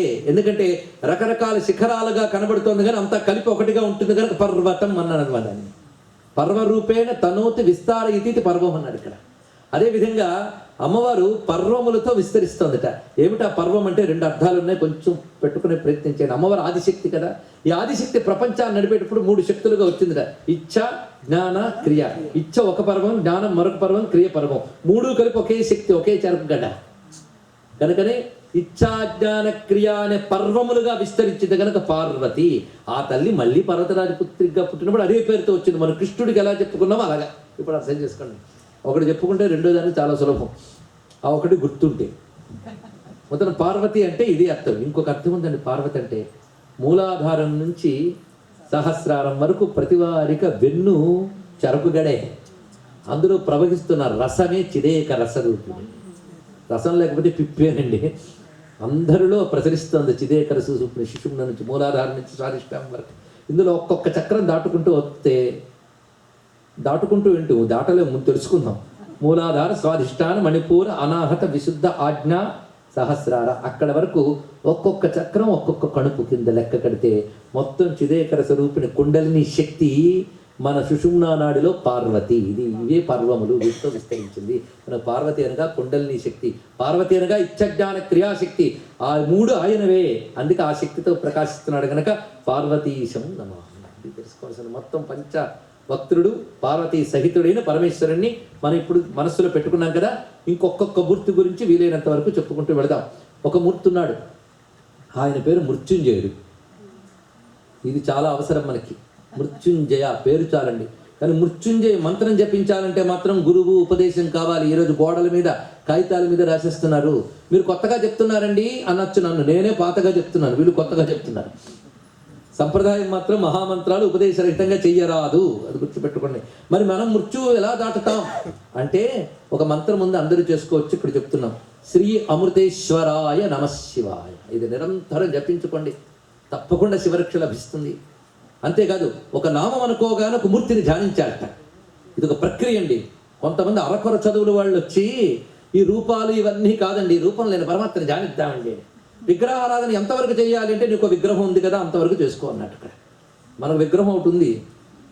అందుకే మనకి ఎంతవరకు నేను శరీరాన్ని అనుకుంటున్నామో అంతవరకు భగవంతుడి శరీరాన్ని ధ్యానించు. ఒక్కొక్క రూపధ్యానానికి ఒక్కొక్క ప్రక్రియ ఉందండి. ఇప్పుడు మృత్యుంజయుడు ఎలా ఉంటాడో నేను శాస్త్రం ఎలా చెప్పిందో వర్ణిస్తున్నాం. అందరూ ఒక్కసారి ధ్యానిద్దాం. మృత్యుంజయుడి కటాక్ష ఇక్కడున్న అందరికీ వాళ్ళ కుటుంబానికి లభించుగాక. అయితే దీనికి సంబంధించి నాకు జరిగిన చిన్న అనుభవం చెప్తున్నాను. సోత్కర్షతో చెప్పట్లేదు, మంత్రమహిమ ఎంత గొప్పదో చెప్పడం కోసం. మాకు చిన్నప్పటి నుంచి మా అమ్మ మృత్యుంజయ ధ్యాన శ్లోకం నేర్పిందండి. శివపురాణంలోది చిన్నప్పటి నుండి చదివించింది. మా నాన్నగారి దయ వల్ల మాకు పంచాక్షరి విద్య వచ్చి నిరంతరం శివస్మరణ చేసుకోవడం అలవాటైపోయింది.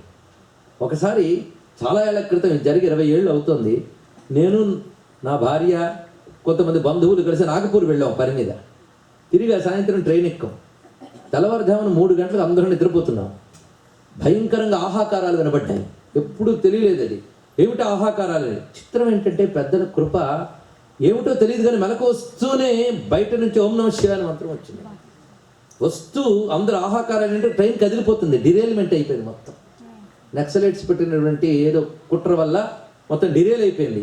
ఇంజిన్తో సంబంధం దిగిపోయింది. పెట్టెలు ఊగిపోతున్నాయి. అందరూ ఏడుస్తూ ఆహాకారాలు ఎత్తుతూ ద్వారం వద్దకు పరిగెడుతున్నారు, ఎలా బయట పడిపోదామని. నేను వెళుతున్నాను, కానీ మా అమ్మ చిన్నప్పుడు చెప్పిన శ్లోకం గుర్తొచ్చిందండి. అందుకే తల్లులు బాధ్యత పిల్లలకి ఎక్కించాలంటే. ఆ సమయంలో గుర్తొచ్చింది, బతకాలని కాదు. ఎందుకు అది గుర్తొచ్చింది ఆ శ్లోకం?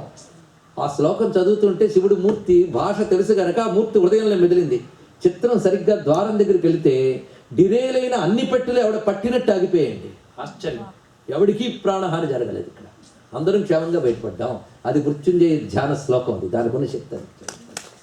అందుకే ఏ నేటికి ఆనాటికి ఏ నాటికైనా శాస్త్రం సత్యమే తెలుసుకోవాలి ఇక్కడ.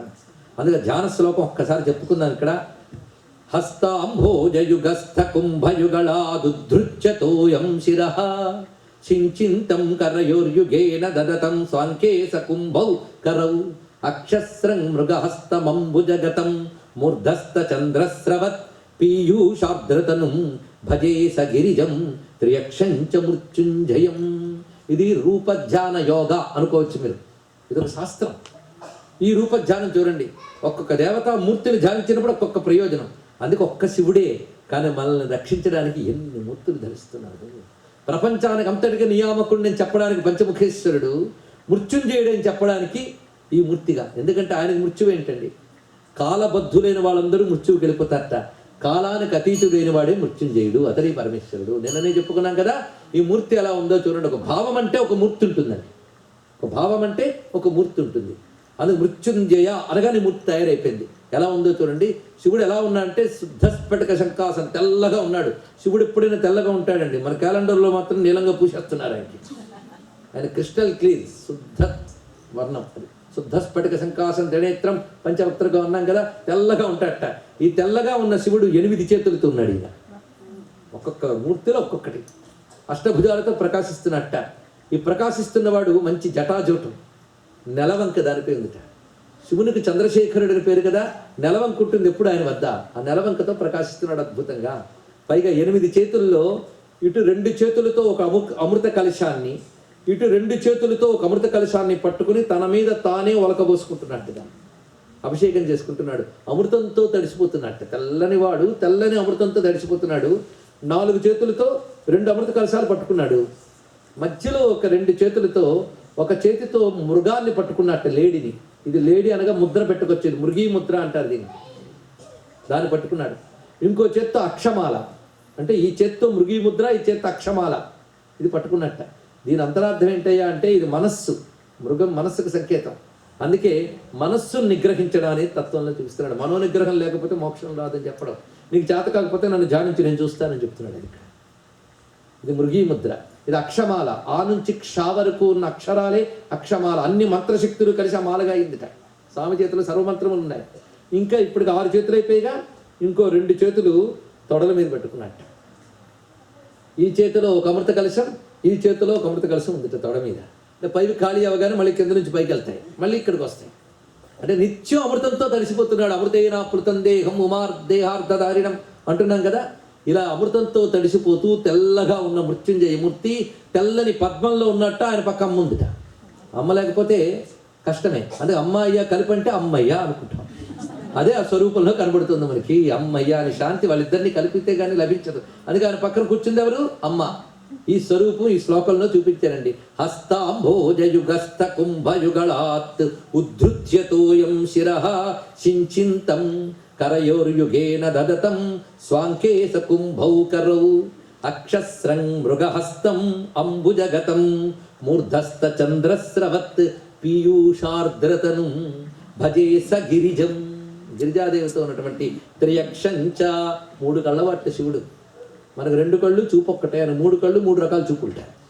సూర్య చంద్రాగ్ని నేత్రుట్ట. ఎందుకంటే కాలములన్నీ ఆయన కళ్ళల్లోనే ఉన్నాయండి. ఇంకేం కావాలి? అన్ని కాలాలని గమనిస్తున్నాడు సాక్షిగా. లోకత్రయ సాక్షిత్వాత్ కాలత్రయ సాక్షిత్వాత్ నేత్ర.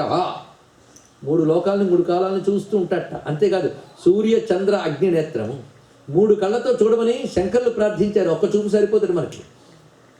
అగ్ని నేత్రంతో చూస్తే మన దోషాలు దహనం అయిపోతాయట. సూర్యనేత్రంతో అజ్ఞానాన్ని పోగొట్టి జ్ఞానం ఇస్తాడట. చంద్రనేత్రంతో శాంతిని, ఆహ్లాదాన్ని, ప్రసన్నతని ఇస్తాడు. ఆ 3 ప్రాసెస్. అందుకు గురువు దగ్గరికి వెళ్ళినప్పుడు ముందు మన దోషాలు దహనం చేస్తాడు. అప్పుడు కానీ జ్ఞానానికి అర్హత రాదు. అందుకు దోష దహన పాప దహనానికి అగ్నినేత్రము, జ్ఞానదానానికి సూర్యనేత్రము, శాంతి దానానికి చంద్రనేత్రము. ఆ 3 తన కళ్ళల్లో పెట్టుకుని ఆప్యాయన స్తమోహంత విద్యయా దోషదాహ కృత్ నిర్వచనం చెప్పారు. 3 కళ్ళవాడు త్రియక్షం, అందుకే త్రయంబకం. అది మూర్తి అక్కడ వివరిస్తున్నారు ఇక్కడ. అటువంటి చంద్రశేఖరుడు. మళ్ళీ చంద్రుడు అంటే ఇక్కడ అమృత కళ. అమృత కళని తలపై పెట్టుకున్నాడంటే నేను మీకు అమృతత్వాన్ని ఇస్తానండి. ఈ రహస్యం పట్టుకున్న ఆయన ఒక్కడున్నాడండి. చంద్రశేఖర అని ఆశ్రయించాడు. అదే చంద్రశేఖర నామంలోనే ఆ శక్తి ఉన్నది. ఇది మృత్యుంజయ రూపం. ఇప్పటికి ఎన్ని రూపాలు వచ్చాయి? పంచముఖ మృత్యుంజయ. ఈ మృత్యుంజయుడికి సంబంధించి ఆయన మృత్యువుని జయించాడు, తనను ఆశ్రయించే వారిని కూడా మృత్యువుని జయింపజేస్తాడు. అంటే శివ పూజ చేస్తే చావకుండా ఉంటారనమాట. అదే అర్థం. అర్ధంతరపు చావకుండా ఉంటారు. అకాల అపమృత్యు బాధలు ఉండవు. 2, తర్వాత కూడా మళ్ళీ పుట్టి చావని అమృతత్వ స్థితి, మోక్షం లభిస్తుంది. మోక్షదాయకుడని చెప్పడానికే ఈయనకి అమృతేశ్వరుడి పేరు కూడా శాస్త్రంలో చెప్తున్నారు. అమ్మ అమృతేశ్వరి. అమృతేశ్వరికి మరొక పేరు అన్నపూర్ణ. అన్నమే అమృతం కదా, అసలు అమృతం అదండి. అందుకే అన్నపూర్ణ అంటే ఏదో కడుపు తిండి పెట్టేదని మాత్రమే కాదు, బుద్ధికి జ్ఞానపు తిండి పెడుతుంది. జ్ఞానం ద్వారా మళ్ళీ పుట్టుక చావు లేని అమృతత్వం ఇస్తుంది. అందుకే అమృతేశ్వరి అమృతేశ్వరులు వీళ్ళిద్దరు. వీళ్ళని స్మరిస్తే చాలు మనకు అమృతం లభిస్తుంది. ఇవాళ ధన్యులమయ్యం మన ఈ స్వరూపాన్ని చెప్పుకుని. ఒక ఆయన ఉండేవాడండి, పెద్ద ఆయన మహర్షి. ఆయన సంతానం లేదు, ఋషి. కానీ సంతానం ఉంటేనే పూర్వ పరంపర అంతా కాపాడబడుతుంది కనుక తపస్సు చేసేట మహానుభావుడు. ఈ తపస్సుకు ఫలితంగా పరమేశ్వరుడు ప్రత్యక్షమయ్యాడు. నీకేం కావాలయ్యా అని అడిగాడు. సంతానం కావాలి అన్నాడు. సరే, నువ్వు చేసిన తపస్సుకి నీకున్న ప్రారంధానికి, చూడండి భగవంతుడు కూడా ఊరికిన వరాలు ఇవ్వడు, ఆయన అకౌంట్ జాగ్రత్తలు చూసుకుంటాడు. నీకున్న ప్రారంధానికి నువ్వు చేసిన తపస్సుకి పిల్లలు కావాలంటే ఒక చాయిస్. ఒకటి కలకాలం బ్రతికేటువంటి మూర్ఖుడు, అల్పాయుష్కుడు బ్రతికే జ్ఞాని. ఎవరు నువ్వు కావాలన్నాడు. ఋషి ఏం కోరుకుంటాడు? జ్ఞానికి అయితే చాలయ్యా అంటాడు. అందుకే నాకు అల్పాయుష్కుడైన పర్వాలేదు కానీ జ్ఞాని కావాలన్నాడు. సరే ఇస్తున్నాను, 16 ఏళ్ళు ఆయువు ఉంటుంది అతనికి అన్నట్ట. సరే ఏం చేస్తాడు? నిజంగా సంతానం కలిగింది. ఆ మహర్షి పేరు మృకండు. ఆయన పేరు బట్టి కొడుకు పేరు మార్కండేయుడు. ఇది పెట్టారు.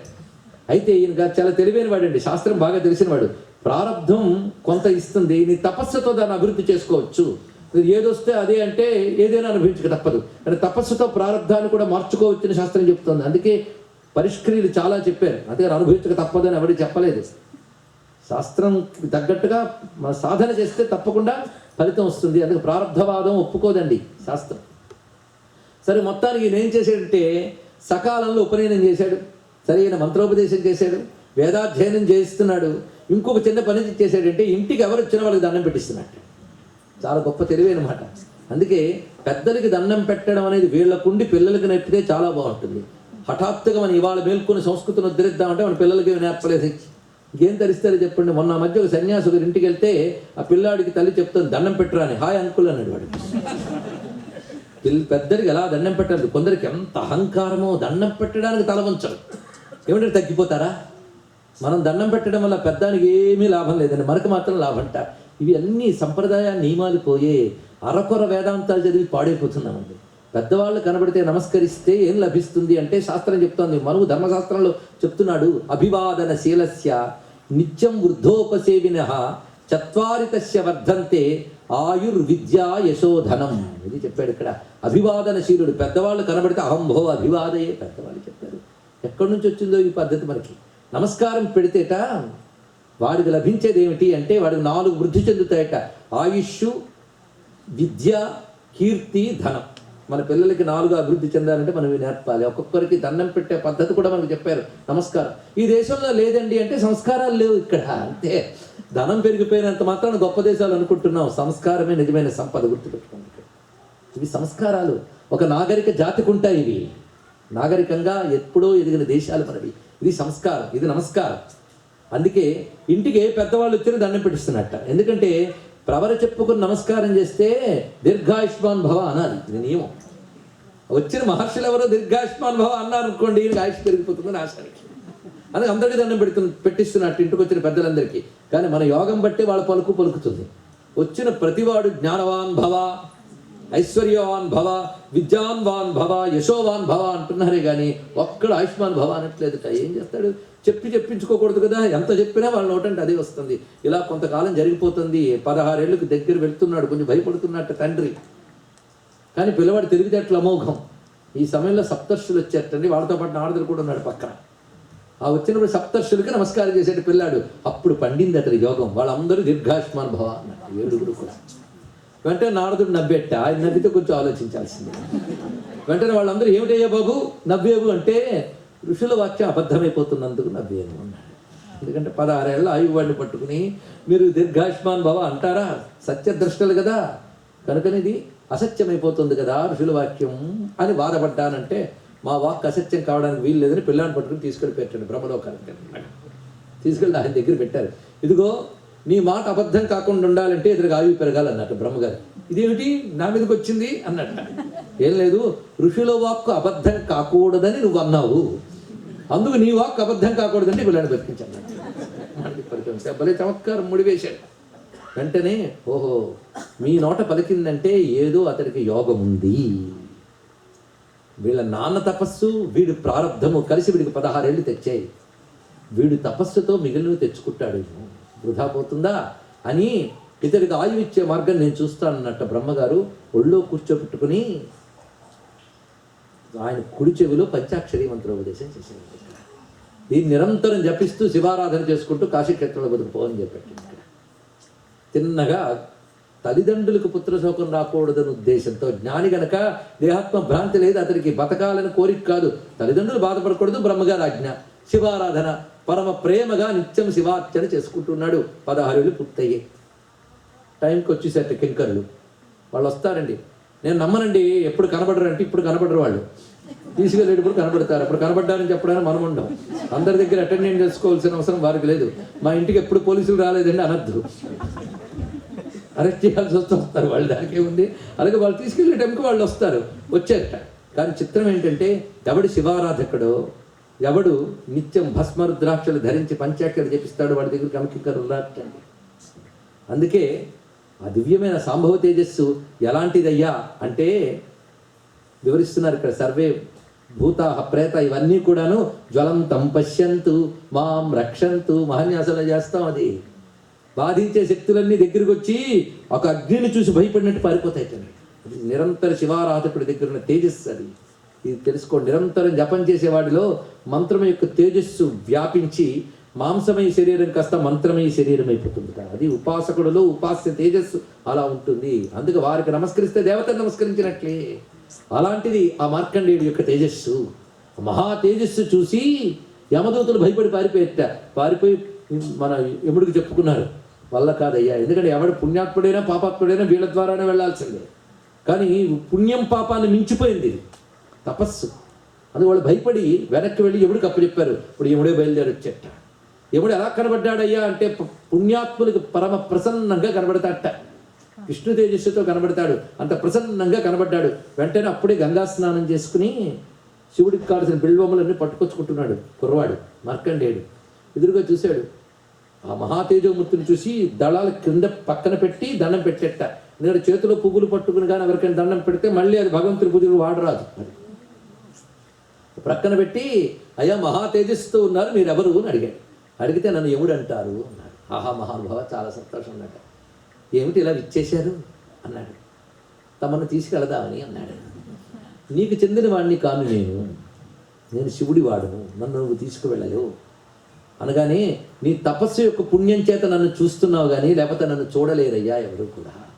నువ్వు చాలా గొప్పవాడివి, అందుకే నీ తపఫలంగా నన్ను దర్శించగలుగుతున్నావు. లేకపోతే నా దివ్య తేజోమూర్తి ఎవరికి దర్శనమిస్తుంది? తపఫలంగా చూడగలుగుతున్నావు. కానీ నీకు 16 ఏళ్ళు ఆయువు అవగానే తీసుకుపోమ్మని చెప్పింది శివుడే. ఆయన ఆజ్ఞను అనుసరించే మేమందరం పనిచేస్తాం. కాబట్టి ఇప్పుడు చెల్లదు, నువ్వు రావలసిందే అన్నాడు.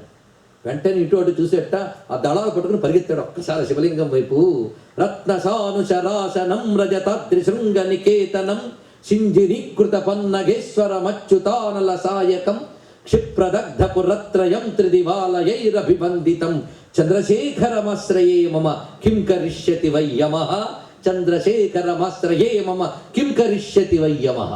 చంద్రశేఖరుణ్ణి ఆశ్రయించాను, నన్ను యముడేం చేస్తాడు? చంద్రశేఖర చంద్రశేఖర చంద్రశేఖర పాహిమాం, చంద్రశేఖర చంద్రశేఖర చంద్రశేఖర రక్షమాం. ఆ సమయంలో అతను స్ఫురించిన నామం చంద్రశేఖర. అమృత కళని తలపై ధరించిన అమృతేశ్వర చంద్రశేఖర అంటూ పరిగెత్తికడి శివలింగాన్ని పట్టుకున్నట్టు మనం చెప్పుకున్నాం. నువ్వు లింగాన్ని ఆరాధిస్తే ఆయన ఏ రూపంలో రావాలో ఆయన చూసుకుంటానని. ఎప్పుడైతే గట్టిగా శివలింగాన్ని పట్టుకున్నాడో యముడు ఖాతర చేయకుండా తన పాశాన్ని విసిరెట్ట. ఆ పాశం వెళ్ళడం ఆలస్యం. ఆ లింగ అంతరము నుంచి పరమేశ్వరుడు ఒక్కసారి ప్రత్యక్షమయ్యాడు. ఎలా ప్రత్యక్షమయ్యాడయ్యా అంటే హరి అరవింద సూతి మునులష్ట దిశాపతులాదిగా వియచ్చరుడు ఇరువంకలం కొలువా సీత వసుధాధర కన్యక ముద్దుకేలు తామర కడవ్రేలు పట్టుకుని మన్నన నాతనకిన్ ప్రసన్నుడై. ఏ విధంగా వచ్చారంటే చుట్టూ హరహర మహాదేవ జయ జయ మహాదేవ అని విష్ణువాది దేవతలు వస్తున్నట్ట. మహా తీవ్రంగా వచ్చాడు పరమేశ్వరుడు చతుర్భుజుడై. ఒక చేత్తో మాత్రం అమ్మవారి చిటికిన వెళ్ళి పట్టుకున్నట్టు. అంత ఆడాబిడ్డ కూడా మర్చిపోకుండా ఆవిడతో వచ్చాడు. సీత వసుధాధర కన్యక ముద్దుకేలు తామర కడవరేలు పట్టుకుని, దూర్జటి గారు అంత గొప్పగా చెప్పారు చూడండి. అలా పట్టుకుని వచ్చాడు. వస్తూ ఏం చేశాడంటే ఆ కుడి చేతిని మార్కండేయుడి తలపై పెట్టేటాడు. ఎంత ప్రేమ!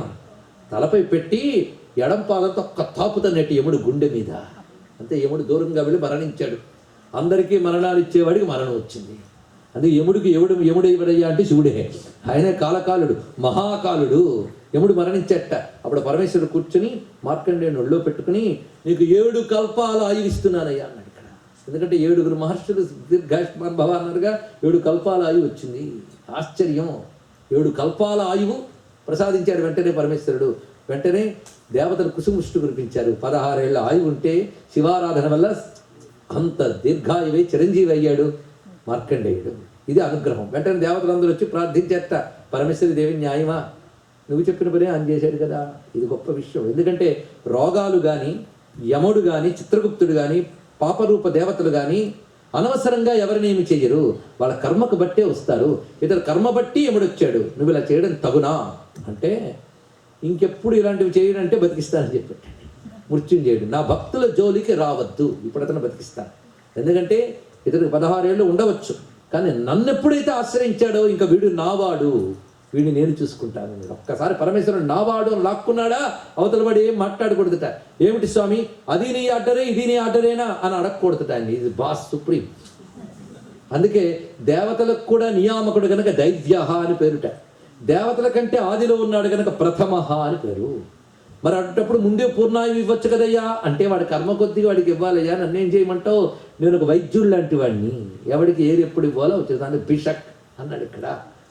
అందుకే అధ్యవోచదధివక్త ప్రథమో దైవ్యో భిషక్ అహీభృశ్చ సర్వా ఆంజంభయన్ సర్వా ఆశ్చయాతు ధాన్య మంత్రం చెప్తుంది. అధ్యవోచదధివక్త, ఇవాళ ఈ అధివక్త నా తరపున మాట్లాడాలి. అధివక్త అంటే వకాల్తా పుచ్చుకునేవాడు అర్థం.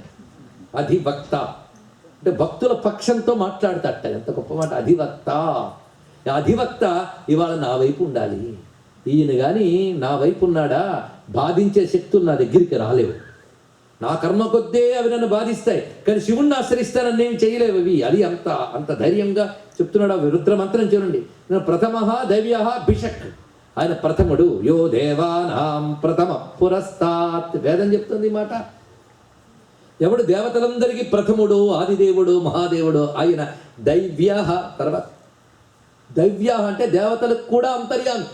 అగ్నిలో అగ్నిత్వ శక్తి, సూర్యుల్లో సూర్యత్వ శక్తి, ఆయా దేవతల్లో ఆయా శక్తి ఆయనే. ఏ దేవతను ఆశ్రయించినా శివం ఇస్తేనే కదా దేవతను ఆశ్రయిస్తాం మనం. శివం అంటే శుభం, శుభమే ఆ దేవతలో ఉన్న శక్తి. ఆ శివుడే సర్వదేవ వ్యాపకుడు, అంటే సర్వదేవతలకు అంతర్యామి, వాళ్ళ బుద్ధికి ప్రేరకుడు, ఆజ్ఞాపకుడు, దేవతలను కూడా శాసించేవాడు అతడే. అందుకే ప్రథమ దైవ్య భిషక్, ఆయన వైద్యుడు. అందుకే శివుడికి వైద్యనాథుడు అని పేరు. మృత్యుంజయుడు ఆయనే, వైద్యనాథుడు ఆయన. జ్యోతిర్లింగం ఉంది కదా, సంసార వైద్య అని మరుగు పేరుట. గొప్పగా చెప్పాడు. అదే కష్టం కలిగిస్తున్నాడంటే అది ట్రీట్మెంట్ ఇట, కష్టం కాదట. అదే శివుడి గురించి తెలిస్తే ఏది కలిగినా ట్రీట్మెంట్ అనుకోమన్నాడు. ఎందుకంటే వైద్యుడు ఇంజక్షన్ ఇస్తున్నాడంటే కష్టం కలిగిస్తున్నాడా? ఇంజక్షన్ నొప్పిగానే ఉంటుంది, ఎవడు భలే ఉంటుంది పొడవండి అని అప్పుడు అన్నాడు. ఔషధులు ఏవి బాగో, మధురంగా ఉంటాయా, చాలా బాగుంటాయని ప్లేట్లో పట్టించుకుని అప్పుడు మందులు తినడు. వాటి లక్షణమే బాధ. అయినా సరే అవి పుచ్చుకోవడం వల్ల బాగుపడుతున్నాం. అందుకే చేదైన మందులు, చికిత్సలు బాధాకరమైన పరిణామంలో ఆరోగ్యకరమే. అదేవిధంగా కర్మఫలాలు మనకు వస్తున్నా ఈశ్వరుడు మనకు చికిత్స చేస్తున్నాడు అనుకుంటే ఆయన తప్పకుండా దయతో తొందరగా అనుగ్రహిస్తాట, వేదన లేకుండా. అందుకే శివుణ్ణి ఆశ్రయించిన వాడికి గ్రహదోషాలు, దుర్నిమిత్తాలు కూడా ఇవి చెయ్యవయ్యా అని చెప్తున్నాడు. పవి పుష్పం బగు అగ్ని మంచగు అకూపారంబు భూమి స్థలము శత్రుండతిమిత్రుడు విషము దివ్యాహారమౌ అవనీ మండలి లోపలన్ శివ శివేత్యాభాషణోల్లాసికి శివ నీ నామము సర్వవశ్యకరమౌ శ్రీకాళహస్తీశ్వర. గారు చెప్పారు ఇక్కడ. శివభక్తుడిపై వజ్రాయుధం వేస్తే పూలదండగా మారిపోతుందిట. గొప్ప మాట చెప్పాడు. పవి పుష్పం బగు, అగ్నిలో పడితే మంచులో మారిపోతుందిట. సముద్రంలో తోసేస్తే అది నేలగా మారిపోతుందిట. విషమిస్తే అమృతమైపోతుందయ్యా అన్నాడు ఇక్కడ. ఈ మాటల అంతరార్థం ఏంటంటే అవలా అవుతాయనేది ఒకటే, అతడు విషాన్ని అమృతాన్ని కూడా సమంగా చూడగలిగే జ్ఞానస్థితిని పొందుతాడని మరొక అంతరార్థం ఇక్కడ. ద్వంద్వాతీత స్థితికి శివజ్ఞానం ఇస్తున్నదని మరొక భావం ఇక్కడ. అందుకే శివుని ఆశ్రయిస్తే ఇహము పరము పరమార్థము కూడా లభిస్తుంది అనడానికి చిన్నపిల్లవాడైన మార్కండేయుడే సాక్షి. అందుకే శివభక్తుల్లో స్త్రీలున్నారు, పసివారున్నారు, చిన్నపిల్లలు మొదలుకొని అజ్ఞానులు ఉన్నారండి, పురుగులు కూడా ఉన్నాయి. ఇంక చెప్పడానికి ఏముంది? ఏ వేదంబు పఠించలూత భుజగం వే శాస్త్రములు సూచే తానే విద్యాభ్యసనం బొనచ్చకరిచెంచే మంత్రమూహించే బోధావిర్భూత విధానములు చదువులయ్యా కావు నీ పాదసం సేవాశక్తియే కాక జంతుతతికిన్ శ్రీకాళహస్తీశ్వర. ఎంత చాటి చెప్తున్నారు భక్తులు. అందుకు ఏమీ తెలియక్కర్లేదు, ప్రేమగా ఆయన ఎడల విశ్వాసం పెట్టుకుని ఆయన ఆశ్రయించడం అన్న ఒక్క బుద్ధి ఉందే, ఆ బుద్ధి ఉంటే తరించిపోతాంట. కానీ ఆ బుద్ధి రావాలంటే అనేక జన్మల పుణ్యం ఉండాలి, అది ఉంటే కానీ ధరించలేము. అందుకు శివభక్తికి మించిన మార్గం ఉందా?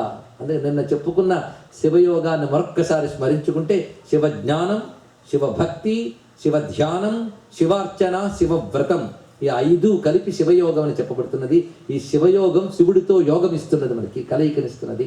అటువంటి శివుని అపార కారుణ్యానికి, తన యొక్క నిష్కళ నిరూపతత్వానికి ప్రతీకైన మహాలింగము, వివిధ రూపాలతో అనుగ్రహిస్తున్నటువంటి పంచవదనుడు, మృత్యుంజయుడు అయిన రూపానికి ఇవాళ మనం నమస్కారం చేసుకున్నాం.